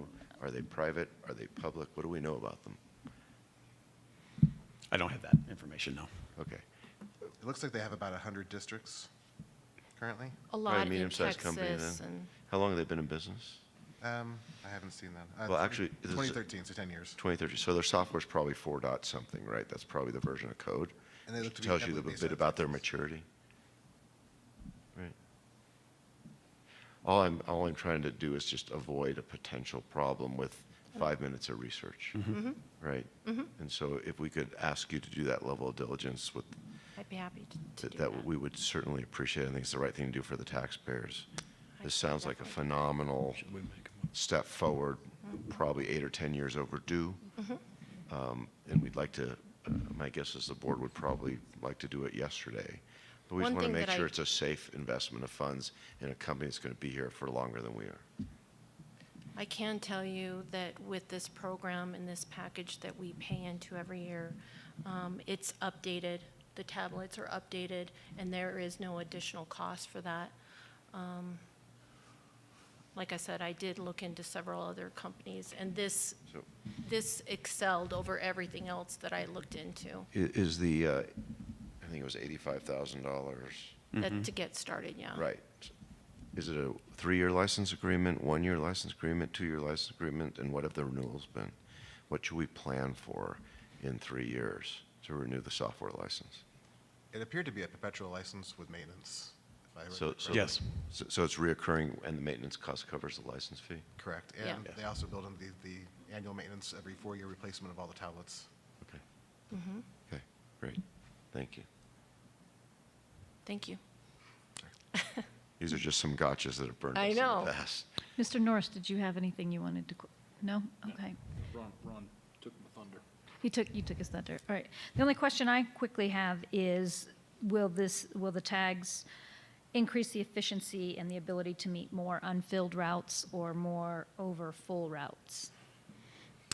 The routing program that comes with Smart Tag is exceptional in the fact that it's a better routing program to be more efficient. Everything, I've had a lot of frustration with Traversa on the directions, and I felt like anytime that I even drove a route, I felt it wasn't up to par. I believe so. So this is an improvement from, what you're looking Correct. for is an improvement from some outdated. It is. It resource. is Okay. a much better program between Traversa and Zonar. This exceeds way beyond anything that we currently have. Zonar and Traversa were great programs when they came out. So just like any platform, it ages out, and so now it's time to move on. Thank you for innovating. Thank you. It's something that I've wanted for a long time, and I'm excited about it. Yeah, so it's a good combination of opportunity, again, with the fund balance that we have that's already been dedicated to the transportation fund and for transportation type of spends, with this need and these two things that we could do with that. So that's why, in terms of the amended budget, what you had is two motions: one to talk about the amended budget in general, and then a second one to be more specific about this fund and this proposal. And so I wanted you to consider each of those. So, Ms. Abeda, before we vote, let me ask you one other quick question.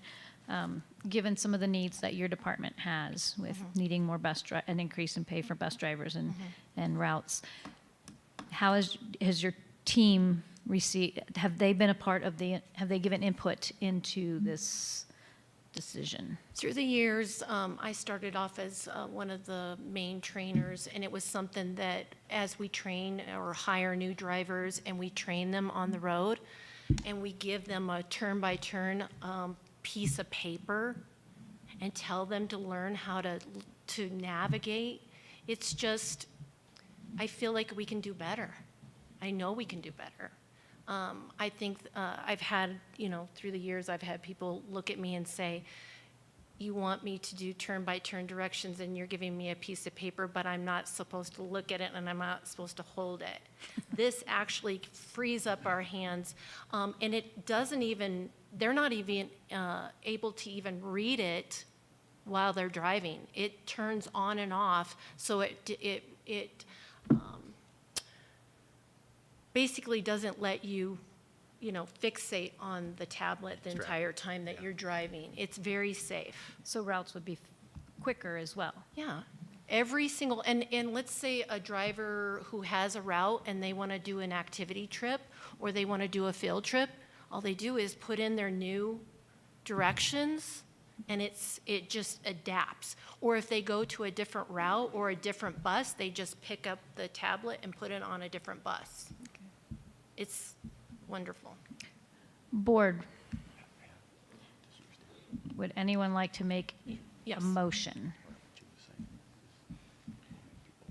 Tiffany, did you ask me if the drivers knew about this? Yes, I was asking what the driver input in your department. I'm sorry about that.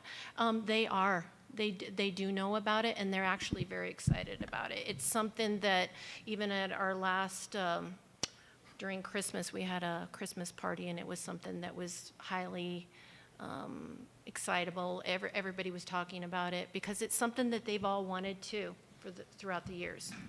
And they knew that it was something that we could really benefit from. Okay. So I know that our liaisons have to leave by 8. We hope to be done by 8:30. Students always leave when I'm up here. Would anyone like to make a motion? I'll make a motion to approve the 2023-2024 fiscal year amended budget as presented. I'll second it. Miss Wood, would you like to make the roll call? Mr. Brown? Aye.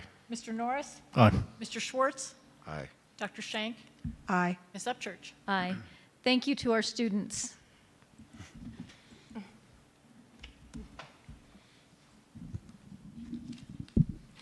I'm sorry, I just got one more question. It just popped in my mind. As it relates to those tablets and cell service, if they're updated real time, right, if they're driving and they lose the signal, they lose their maps, they lose their turn-by-turn direction, do we need to consider, if we're looking at this project, to get cell phone boosters installed with this kit?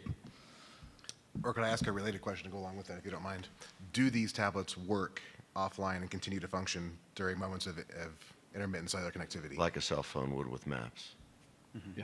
Just like anything, we're going to always have something to back that up, whether it's, we'll still have some kind of paperwork on the bus to do. Well, of course. I'm just curious if they're at a stop where there's no cellular service. Yeah. Are they still going to be able to swipe, or is it going to sit there and time out, and they're not going to be able to get a green light and not going to be able to proceed? Or is it going to know what students should be boarding at that point and work offline during that moment? Yes. Okay. So if it has the ability to work offline and cache that route information, the students, then it probably wouldn't need the cellular boosters because it would be able to handle going in and out of service. That would be the hope. So the software would cache. And is that something you guys have tested? And Sorry, that's one of the reasons why we wanted to have a six-unit run this spring, and it really would help us figure out what are those issues that we need to say. Do we need to either do boosters? Do we need a different kind of tablet perhaps that has the cache in it? So we want to work with that as we go. Anticipate any kind of issues before the beginning of school, so that we can test it with the drivers find out how it exactly works on a route so that we're prepared. And at the beginning of every school year, we're going to have every student have a new Z-Pass, like a card. So we'll have to get those printed shortly after enrollment. We open up enrollment after 4th of July, and we have that open until about the beginning of August. And then we'll be able to print those cards very quickly. I have owned several of those printers. You're familiar with that. So we will have a printer to add as we have new students. We'll be able to add. SmartTag will provide the initial, all the cards for all the students when I give that to them. But as we gain new students, I'll be able to print our own. Right. Yep. Okay. Answered that question for me. Do you have something to say, Mr. Schwartz? Oh, no. Okay, So, board. there's been a lot of great questions, and so I want to know if you want specific answers or that are conditional upon approving, or where do you want to go from here? You have options. We can approve now, we can table, we can not approve at all, we can, I think given the timing, we should approve now and ask the team to do the quality thing, which is come back with those answers Okay. with full trust. You've earned the right for that. Thank you. You guys concur? Agreed. Ms. Upchurch, I'd like to make a motion to approve the 2023-2024 one-time spending plan for Transportation Fund number 25 as presented. I'd like to second Mr. Norris's motion. Ms. Wood? Mr. Brown? Aye. Mr. Norris? Aye. Mr. Schwartz? Aye. Dr. Shank? Aye. Ms. Upchurch? Aye. You could take up a career in announcement, sir. Thank you very much. You. I've heard Thank that you. before. Thank you very much. Thank you very much. I know this was a long discussion, but I appreciate you answering all the questions. Thank you. Does Mr. Ridgway have to go? He's kind of become a permanent fixture. He's not comfortable in. We would like to invite our Human Resource Director, Ms. Alicia Welch, to address item C3, consider approved policy revisions, second reading GBAA, sexual harassment, and GBEB, staff conduct. I do want you to be aware that we made a few modifications to staff conduct, paragraph 3 about midway down, just to make it flow a little bit better. It's starting with at no time and then all the way through regulation. So it was just an oddly worded sentence. We just wanted to make sure it sounded right. So that was slightly updated, again, just to flow better. And then underneath additional rules of conduct, number 1, we also reworded just to make it flow better, not changing content, just making sure it sounded like a highly educated person wrote it. Do you have any questions? Sir? Ms. Upchurch, I'd like to make a motion Sir? to approve revisions to personnel policies GBAA, sexual harassment, and GBEB, staff conduct and responsibilities as presented. I'll second. Any discussion? Seeing none, Ms. Wood? Mr. Brown? Aye. Mr. Norris? Aye. Mr. Schwartz? Aye. Dr. Shank? Aye. Ms. Upchurch? Aye. Thank you very much. You're welcome. You didn't have to sit there as long as Mr. Ridgway did.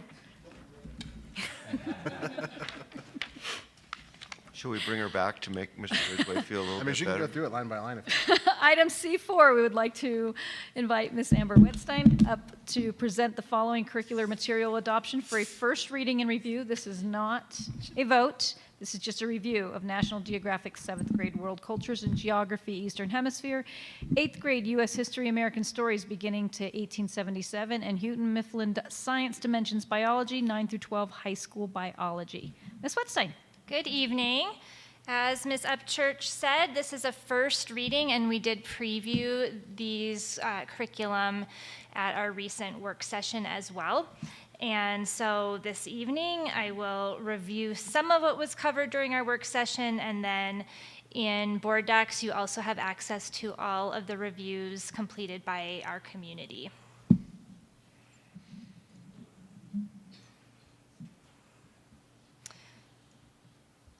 there a way to put this into some kind of view?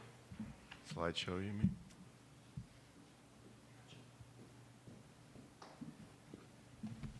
Why it's popping up that way? Oh, perfect. That's better. Okay, so the policy reference for this work is policy IJ, which is instructional resources and materials. Core instructional programs, including digital text, shall be selected by the appropriate professional staff. We did bring teachers together to review multiple publishers for these content areas, and the curriculum that you have in front of you underwent a evaluation process with several of our teachers of this content. Final decision on the purchase does rest with the superintendent and subject to your approval. And all core instructional programs and books shall be aligned with the academic standards and support our district's educational objectives. We did provide a 2-week window for community review, and we did make some improvements to the process, including providing access to digital materials for community members to view the materials from their homes, as well as continued to provide an opportunity if folks wanted to come and view the materials in person. And then we also created a more thorough evaluation rubric so that we could obtain a little bit more objective and criteria-based feedback. All of that information is in board docs for you to review. And I also want to remind us, as we're looking at the adoption of curricular materials, that really falls under the curriculum portion of our instructional framework, but there is much more that goes into delivering instruction to students than just the textbook that we choose itself. There are many instructional decisions made by teachers every day as to what to emphasize within that curriculum, what to supplement, and what strategies they use to deliver the content so that students are engaged and can retain the information.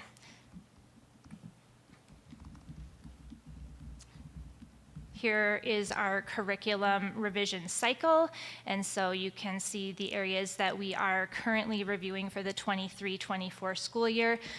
As a reminder, we have had a tradition of reviewing our materials on a 6-year rotation so that we can make sure that our materials are up to date and accurate, as well as aligned with any new standards that may have been adopted. It also helps us for budgeting purposes so that we're spreading out these purchases over the course of 6 years. So as I said, our teachers came together. They looked at the Colorado academic standards because those had been revised since the last curriculum adoption in these content areas. They underwent a rigorous process of reviewing the materials according to a criteria-based rubric. And ultimately, we will be asking you to approve these materials at the February board meeting. The materials were provided for community review from January 5th through the 19th. Our first reading is this evening, and then again, February 26th would be the second reading. For biology, we had a total of 4 community members submit reviews via the online system. There were 3 parents and 1 patron of the community.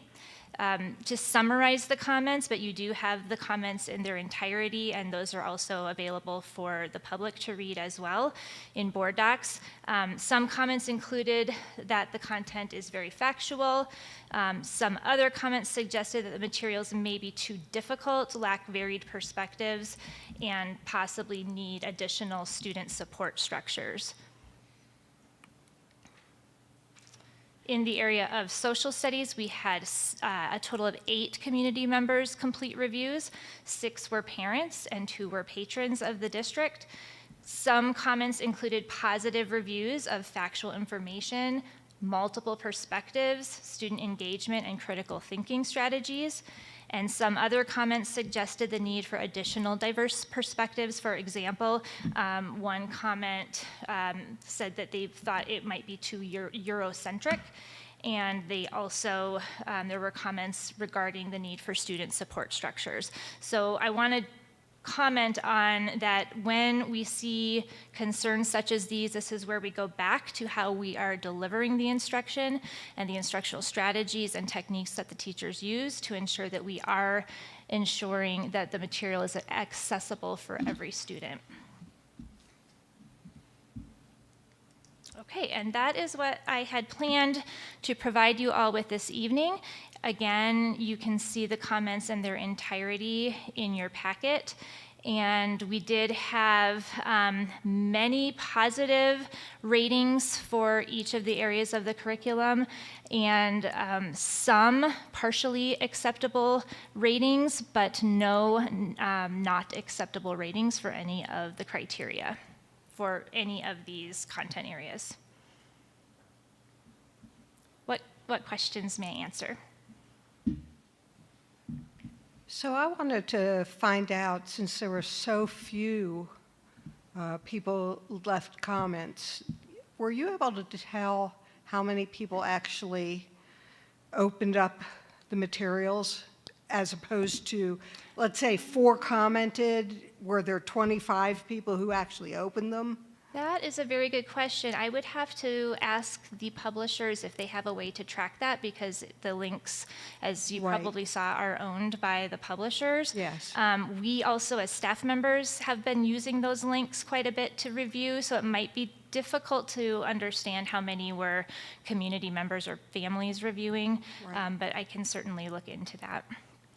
Were these materials published or made available to everybody, or did they have to ask you for the link first? They were sent out to our entire district families and staff.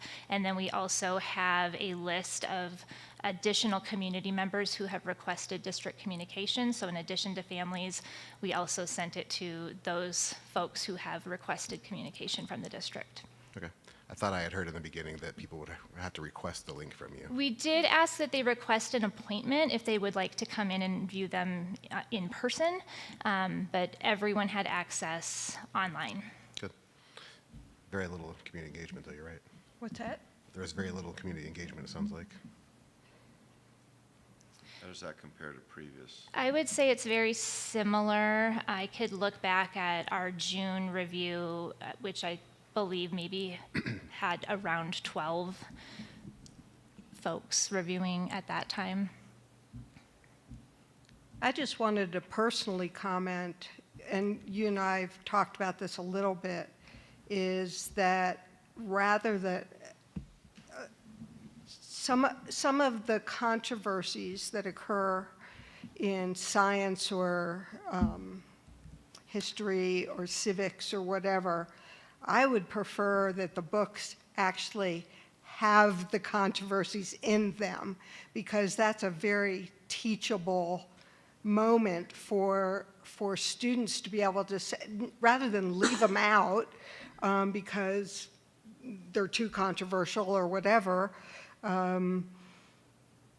put them in and use them as food for discussion, because it's not like our students don't know there's controversy, and it's good to know that. It's like, what were the controversies? What controversies did our founding fathers have with each other? Fantastic food for thought. Many of them didn't like each other. And so it's, so how did they feel differently? And in science, one of the things I had an issue with is that they made a lot of statements that sound like this is so, and science is never so. Science is a moving target, and we do science, but science changes. And I liked the social studies books. I had some issues with them, one of which I told you about, that under rights, the right to bear arms is not in there. You may not want us to bear arms, but it's in there, so that's a teachable moment, and really a great discussion. With the biology ones, there were some issues too, and you may not like those controversies, but that's where we are. And I'd say if you had to keep the books for 100 years, that would be a problem, but controversy changes over time. So that's just my own feeling about them. I thought they were good books, and as you said to me, and I think it needed to be said, is the books are not the sum total of teaching. They're a starting point. Mm-hmm. Right, we really consider them a resource for teachers, and we rely on our professionals to use those resources to deliver the instruction in a way that they feel is most appropriate for their students.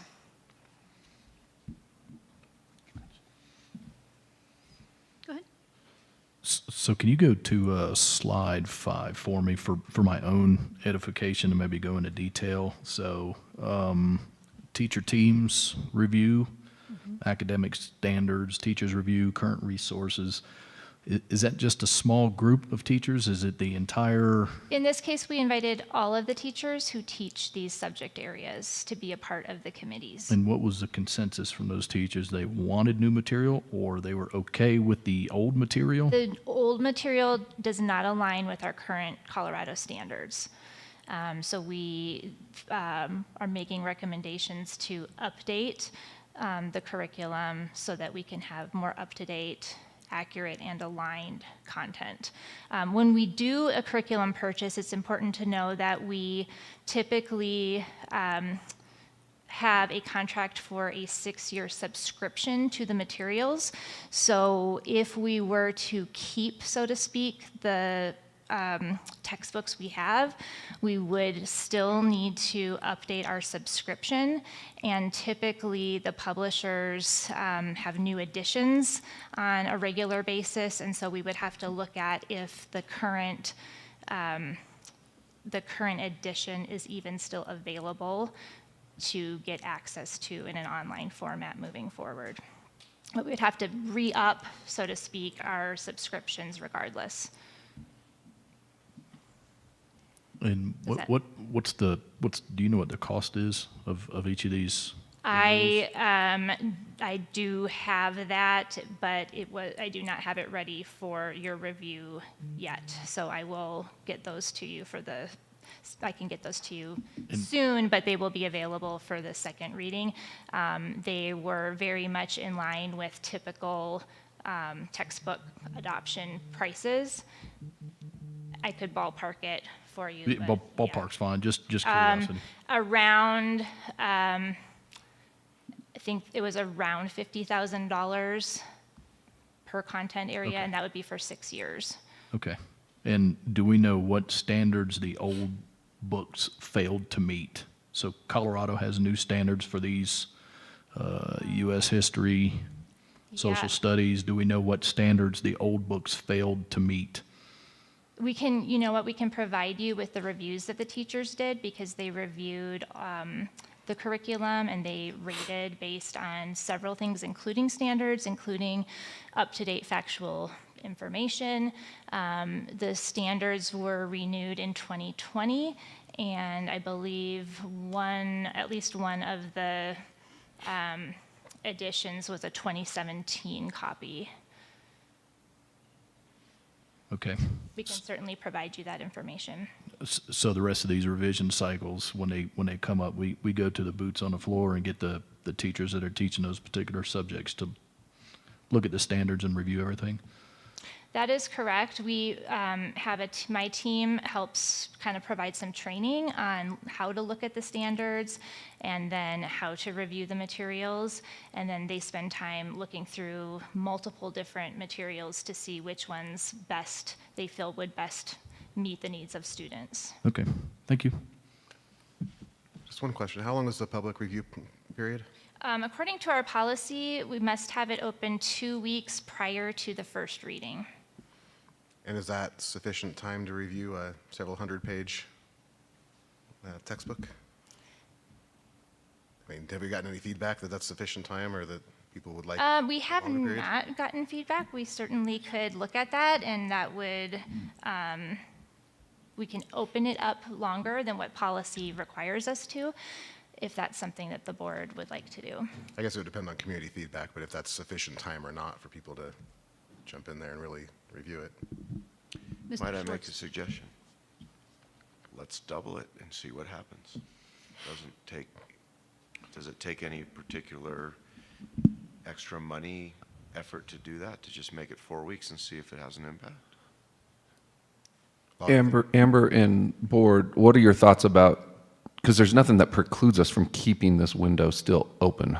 Is it, And we did do that this past summer. For those of you who were on the board, you may remember that there was a request to extend the time period to review our character education resources.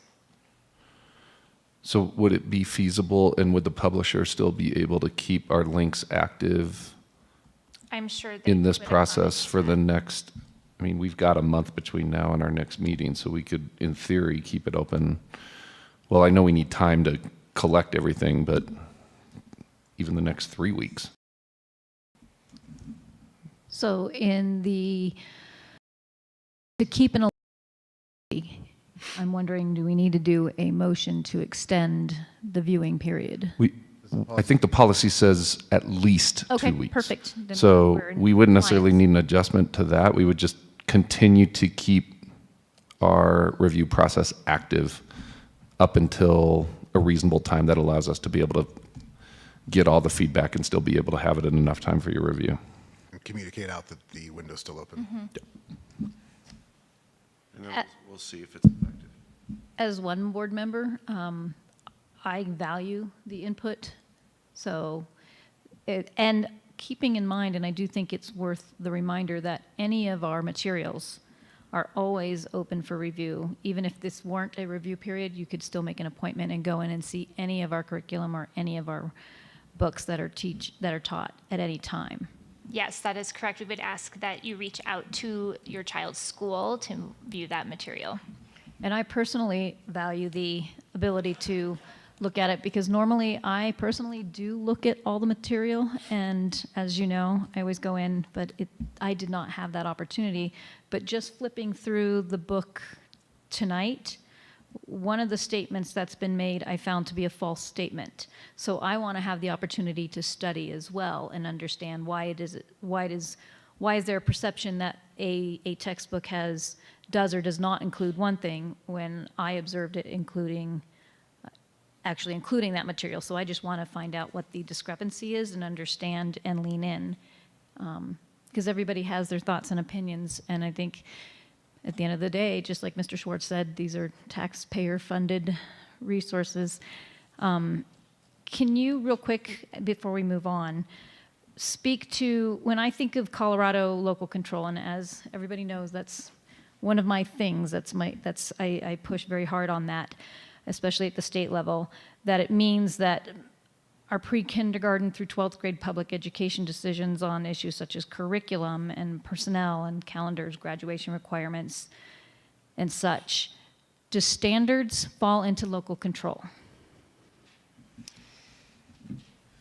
So we have Colorado academic standards that are statewide standards, and our policies do state that we will teach according to the standards. Those are local policies.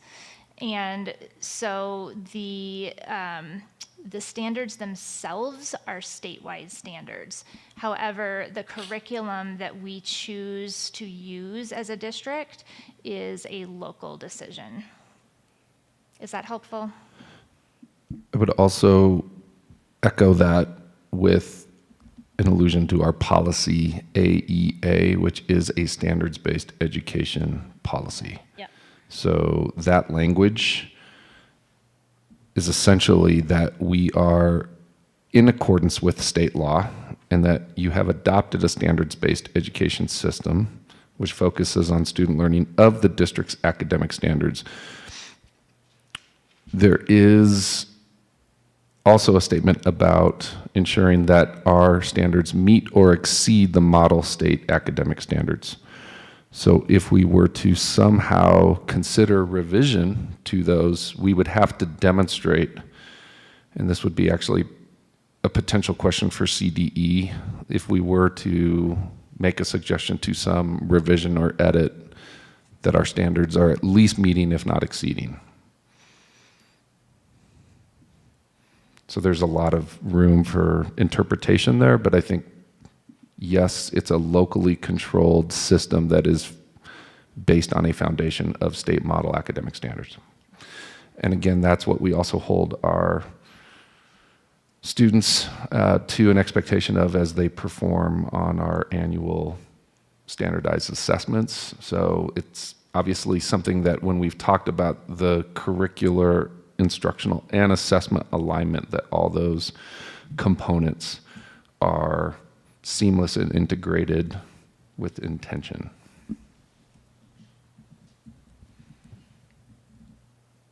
Anything else we want to add to the discussion before we move on? Okay, thank you for keeping that open for more review, and we will revisit this again in February. Thank you so much. C5, consider approve Board of Education goals for 2024. Ms. Wood, can you pull that up real quick? Yes, ma'am.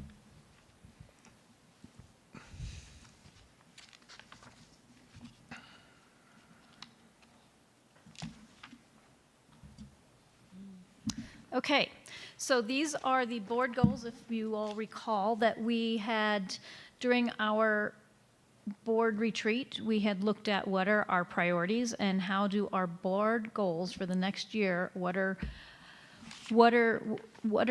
actionable items that we want to work to achieve within the next calendar year. And those, so from that brainstorming session, we came up with these that we visited at our board work session earlier in the month. So now we are at a place where we would like to visit to adopt these or discuss these. So I will open it up for discussion. Actually, do we want to make a motion before discussion, or do you want to discuss before we make a motion? I'll leave it to the pleasure of the board. Let's discuss, and then hopefully the motion is definitive. Okay. Who would like to start? Or do you want me to start reading them? Maybe I'll start with a summary. Yes, sir. So I want to start with the fact that this is the right thing for us to do. Right? One of the things leaders do is they hold themselves accountable to achieve results. And rather than being a board that sits and listens, it's wonderful that we're a board that doesn't sit and we do. And that we hold ourselves accountable to achieve things that matter, that last, and that make a difference. And that we leave the place better than the way we found it. So this is I've been trying to get something like this done with this entity for now 4.5 years. So kudos to you guys for making it happen. The one thing I would ask is that we try to fill in the target dates to achieve results, so we don't put ourselves in a position to let it slip away. And there are some wonderful target dates in here, but there's a few TBDs. I'm wondering if there's a way, whether it's at this session or some other time, that we can do that. And I think the last thing is, the people that put us here expect us to do exactly this. Mm-hmm. Right? Any other discussion? Thank you, Mr. Schwartz. Mr. Norris? To that point, can we put it in a work session to get those dates? Sure. Does that please the board? Would that be our upcoming work session? Our February work session? I don't know how busy that one is right now. Can look at that. February or at the latest March. I would argue February just because of some of the dates, if there's a way to do it. Without going into too much discussion on that agenda, I think you'll have time to do what you just proposed. Because I think what we're looking at is approving this as our goals. And Mr. Schwartz, if I understand you correctly, adding some dates as we're going through this. Yeah, So this for can be example, amended as well. Priority 3 has TBDs. Let's set the targets, figure out what we need to do to get to the targets, and go do it. Same with priority 2. Well, and I think some of that also would include engaging with our team beyond just the board, because this engages and involves our building leaders as well as our administrative leaders. Right. We need to make a motion to table and move to the February 2nd work session. We can make a motion February. to accept now and change the, and work on the TBDs as we go through. So it's a living document too. I'm good with that. To adopt, to make a motion now? Yeah. Can you do it in 150 words or less? Oh, yeah. Would the board like to make a motion? Ms. Upchurch, I'll make a motion to adopt the Board of Education goals for 2024 as presented. Seconded. Ms. Wood, would you take the roll call? Mr. Brown? Aye. Mr. Norris? Aye. Mr. Schwartz? Aye. Dr. Shank? Aye. Ms. Upchurch? Aye, and we will place that on the soonest work session to firm up some TBDs if needed. All right, thank you so much. Moving on to agenda item, and by the way, I do want to echo, I want to take the privilege and echo what Mr. Schwartz said, because we put a lot of work into this, and so did the district team, and this comes out of not just board's personal thoughts and ideas. This comes from community engagement through the years. This comes from our staff collaboration committee to our different coalitions on what we look like as a district, and this comes from parents and students and teachers. So a lot of work goes into this. It's definitely a living document, and I appreciate all the work that went into that. Okay, moving on to C6, superintendent search firm.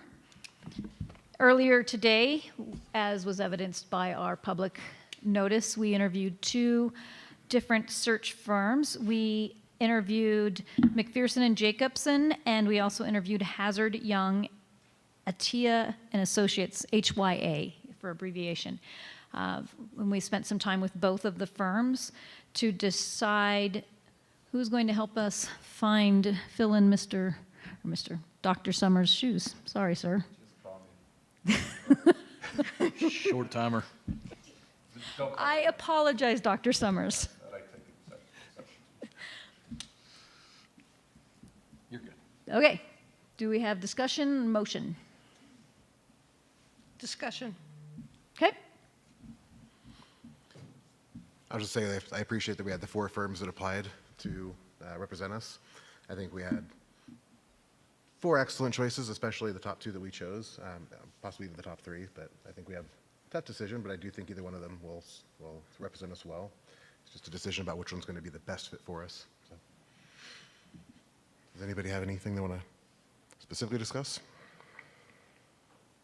I thought they both were great. They both had a fair amount of Colorado experience, with the first firm having more.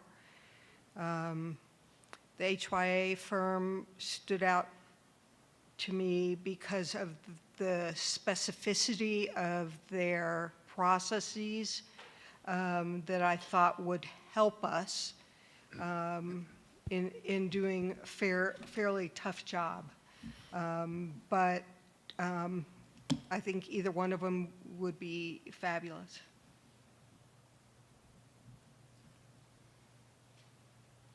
Mr. Norris or Mr. Schwartz? I would like to make a motion, but I think maybe. Mr. Schwartz, I'd like to hear from you. Sure. A couple of things. So 2 of you answered the most important question I had, which is, was either one of them good enough? Because we don't have to pick one because they're both here. We have to pick one because they're the right fit for us to get the job done. And so I just want to make sure that as a team, we're comfortable that one or the other could successfully achieve our goals. I believe either one could, personally. Okay. Agree. Chris? Agree. Tiffany? What I found that it's a good problem to have when you have two exceptional providers that could do a great job serving our community. So Yeah. I think that's a good problem to have. I saw pros and cons with both, and strengths with both firms. Right. One having more experience in our region, which is a benefit. Another one having more services, streamlined online services, which is also a benefit. Right. There's also about a 25% cost difference between the two in estimates. It's about $5,000, roughly. Roughly. Yeah. Although it is worth pointing out that this should essentially be a net break even, considering that we will have a few months that we're not paying a superintendent salary, so that should pretty much cover the search Right, firm. right. And if we do it right, someone stays 3 to 6 years, so hopefully it becomes somewhat irrelevant at the end of the window. Well, and I think the point is it's money well spent Yeah, for them yeah. to guide us through the process and make sure that we're staying legal and compliant and getting the correct community involvement and things like that. So I felt there were a couple of salient characteristics that did differentiate the two. So the second team gave the impression that a significantly more mature and robust engine with which to do this work, and that their reach was far greater across the country, which would enable us to take advantage of likely a larger pool of candidates. And given the comment that both experts seem to make, that the pool keeps shrinking because the job is becoming less about its mission and more about politics on a national basis, that the value of that engine having broader reach might serve us well is one thought. And the other thought is the value of having an engine with broader reach takes better advantage of where we are because of the quality of life here versus the cost of living. And so we may find somebody with 15 years experience who is in a position where maybe they and their spouse want to change their quality of life. And they have a significant amount of equity at their home because they live on either coast. And to that end, though, I felt that the first firm, with their more regional experience, would do a better job of understanding and selling the selling point of this area being what it is, and having more of this Colorado-specific experience would be able to speak to exactly what Monument is, Yeah, and what it could offer. That's a good point. I guess that's a question I had for Dr. Summers now that both the folks are out of the room. When one goes through this process, and as a candidate, does one sign with a particular agency or the other, or does one simply apply? And so if I were an assistant superintendent in Fresno, California, I could apply on the HYA portal and also on the McPherson portal. Before Dr. Summers answers that, can I speak to one thing too? HYA did mention, I don't know if you caught this, that whether they're representing the district or not, they post all open positions that they're aware of. So Right. their reach could benefit us even if we didn't choose them. Yes. Potentially. Yeah, I think that's well stated. From a candidate perspective, I'll start from a Colorado, more local reach. Already, I think there's a general knowledge of this being an opening. Certainly, both firms will make or take advantage of an effort to draw folks at a state. I would definitely say that HYA has a bit more of a national presence, whereas McPherson and Jacobson may be a little bit more regionally focused, but still is a national and reputable firm. So I think one of the slides that was shown by HYA demonstrated that in those 3 Colorado searches that they conducted most recently, you saw the number of applicants from states outside of Colorado, and that percentage was right around 70% of out-of-state compared to in-state.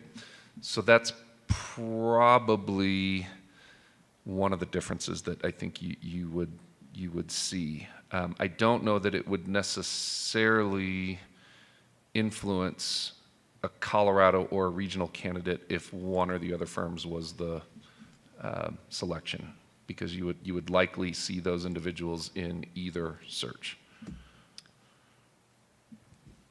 I'm going to add, I don't remember which firm it was that discussed that here in Colorado, and especially in our area, where we don't pay as much as, don't have the ability to pay as much as other areas in the country, in terms of different candidates being familiar with that and not being familiar with that dynamic.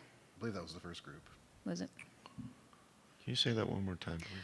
One of the firms had pointed out that when we talked about challenges, what are characteristics we're looking for, that part of the reason that there's a shrinking pool is, amongst other characteristics, one of the characteristics was that the pay for such positions, especially in Colorado and in our region, are lower than most other areas. And so to that end, candidates that are already familiar with that challenge, it does not put as much of a challenge to candidates that already know that challenge exists. So let's say you have somebody from Kansas that wants to come to Colorado, and then they see the pay and they go, oh, but somebody who's from, I don't know, on the eastern side of the county goes, yeah, I already know that. I didn't get that from them. I got from them that it was a political issue, that it was so politically charged that they can get fired like that when a new board comes in. So I do remember them talking about the difference in pay and that that was a challenge. Well, Dr. Summers, have you any thoughts on that? Let me put that down. Succinctly, trying to pick my words sort of carefully here. Yeah, if we put you in a position of conflict. Well, no, it's not that, as much as I just would say that one of the points that you will be discussing is a range that you will likely publish along with the announcement. And I think two things might serve you in the consideration of what the most appropriate range might be as you entertain or solicit interest. There is a case study, actually CASE conducts an annual superintendent salary survey that will give you some data with regard to how districts of similar size and geographic flavor are currently compensating superintendents in Colorado. And then I can also share with you a national study that gives you some additional consideration. I think the reality is, and I'll just kind of speak openly about this, when I first was interested in Lewis Palmer and came here, I mean, I wasn't a sitting superintendent. So the range, while maybe not as high as some other districts, wasn't the driver for me as much as it was the opportunity, the community, et cetera. Certainly, as you grow into these roles and to the degree that you may be attracting sitting superintendents, salary is a component. I think you can also look at a total benefits package that goes beyond just a base. And then I think more so than just the numbers, and I think a little bit the quality of life. Now, don't get me wrong, none of these were necessarily my drivers for pursuing elsewhere, because Arizona is actually less funded than Colorado. And so not to go in through a whole long list there, but for me, it was a lot of personal reasons, probably even as much as some of the professional opportunity that I did seek. But all that said, I didn't do a very succinct job here.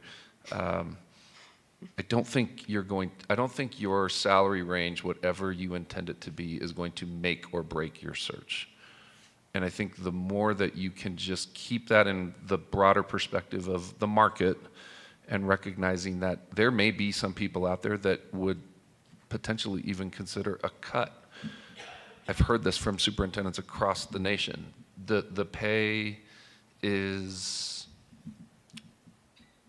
a factor. It's not the single most important thing. It was HYA that said it, but they also, to your point, Dr. Summers, said that we're dealing with challenges such as Colorado has a tough funding challenge when talking about salary. They also said that one of the things is our top characteristics of being a top performer and our location, and that's the balance. And if I may, one more just observation for you, and I think these were well-pointed questions with respect to what each firm is already aware of and getting to know about you all and the community. Mm-hmm. To be able to, for me, my best advice to you is to go with the firm that you will have the most confidence and comfort in recognizing the uniqueness of the community. And I think you will hear this probably time and time and time again through community engagement, is the recognition of what it means to be in the Monument Tri-Lakes area, respect of who we are, where we've been, as well, as, and I think they both answered it this way, a recognition of what it will take to sustain excellence with the eye toward the future as well. So to be able to do that well, you all need to feel a sense of being aligned with a firm that will work on your behalf, and that's what's great about this. You have two firms that will absolutely do that in a very professional and thorough way. It's interesting. My only question mark is, will the selection yield a pool of candidates that's unique to what that firm can afford you? How different might it be between the two? And then ultimately in the process, how do you make sure that the vetting and all of the different steps that are involved is really helping you all have the ultimate confidence in the type of selection that you want to make?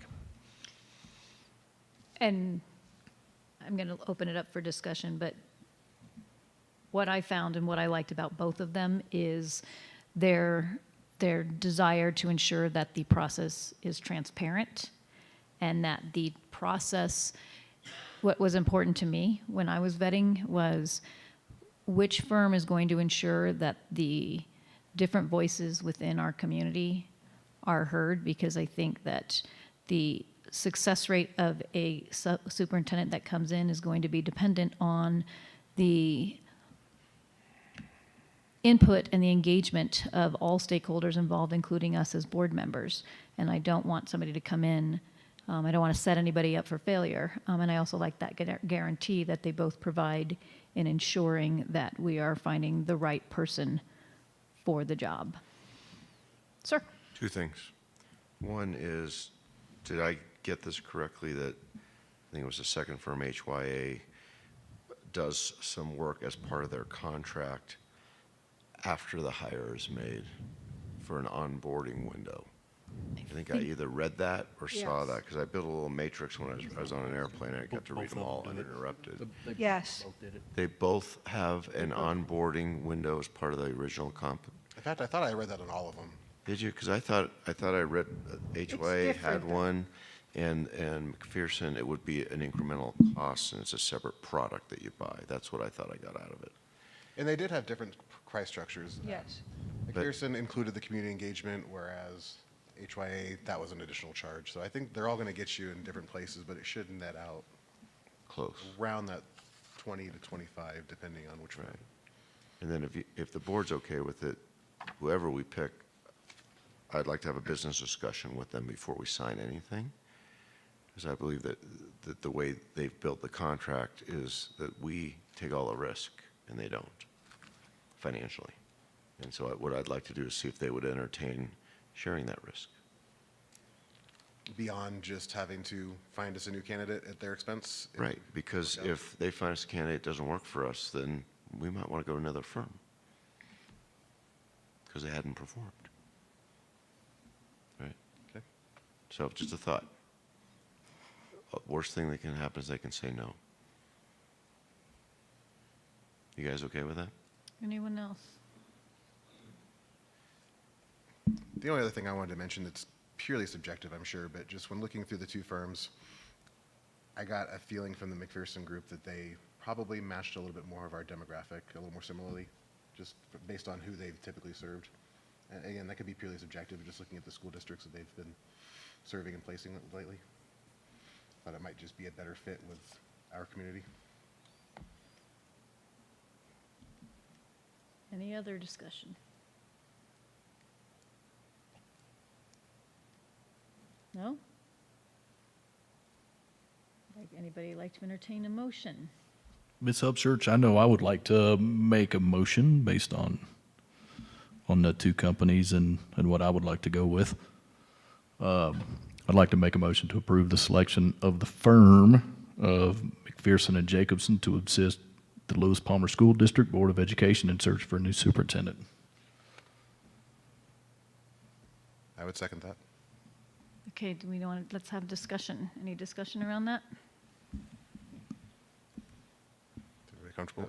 Yeah, here's what I'll say. That's not my first choice, but both were good. So if 4 of the 5 board members want to do that, I'm fine. It's not my first choice, but if 3 of the 5 want to do it. if 3 of the 5 want to do that, I accept it. Both were high quality. So I guess you're the tiebreaker. There's no tiebreaker. I will go with the will of the board because I think both firms were good firms. So there's a motion on the table right now. So any further discussion? Yeah, I guess let's make sure we vet through this because we're too close, right? So do 3 people on the board think that McPherson is the best fit for us? Because then if it is, then Patty and I will acquiesce because they're both quality people. If 2 do, then we need to reverse the question. I think it goes both ways. Right, exactly. I think McPherson and Jacobson will do a good job.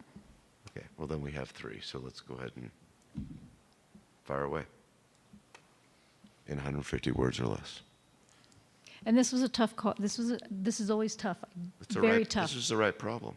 Yeah, this is the right problem because I was genuinely torn on the pros and cons for both of them, and I will be happy with whichever firm we go with. Mr. Brown? Aye.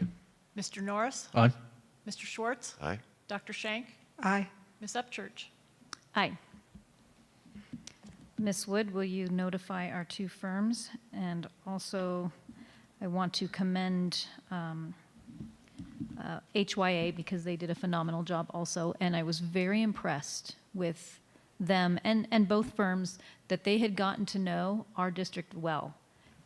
They already knew, for example, I'm just going to say it, that McPherson and Jacobson knew that Mr. Norris had been appointed last year and just had his first election this year. I was very impressed that HYA was in tune with our portrait of a graduate and our work and our portrait of an educator work.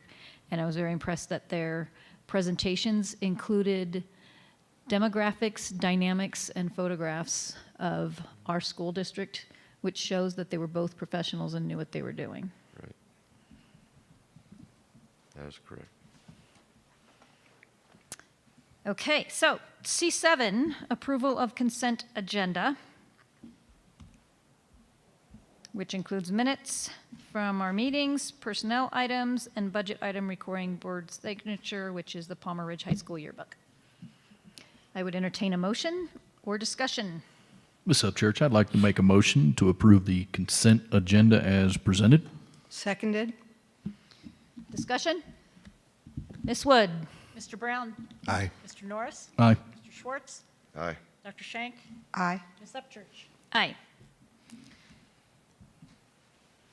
Future meetings, anything you would like to see on our upcoming work or regular business meeting in February? And in the sake of time, if there's not something pressing on your mind right here, right now, then might I suggest you shoot a quick email to Ms. Wood or Dr. Summers. Perfect. All right. I would actually like to put on a future meeting. Some things that I learned during my retreat and how we can be more proactive with legislation. There's going to be a lot coming up. There's already, I think, 25 education bills that have been introduced. And how do we leverage who we are as D38 in influencing how to better position education in Colorado? We had Ms. Atwood present to us during our work session, but I'd like to learn more on how we as boards can work on legislative priorities. I will definitely jot that down. Thank you. And I also have the board goals and associated timelines conversation listed. There may be a few other items, Ms. Upchurch. I know we're having an agenda planning session, I believe, on Thursday. Is that coming up? And the other thing I would just add really quick is potentially or likely some opportunity, now that you all have selected a firm, to invite that firm to be either part of that particular work session, or I know there's a timeline that you'll need to get going and working with. So just keep that in mind as well, that might either need to be within the appointed work session time or separate from, depending on how all those dates and Let's times and definitely include activities that with take the work place. session. Yes? Okay, please. Okay, got it.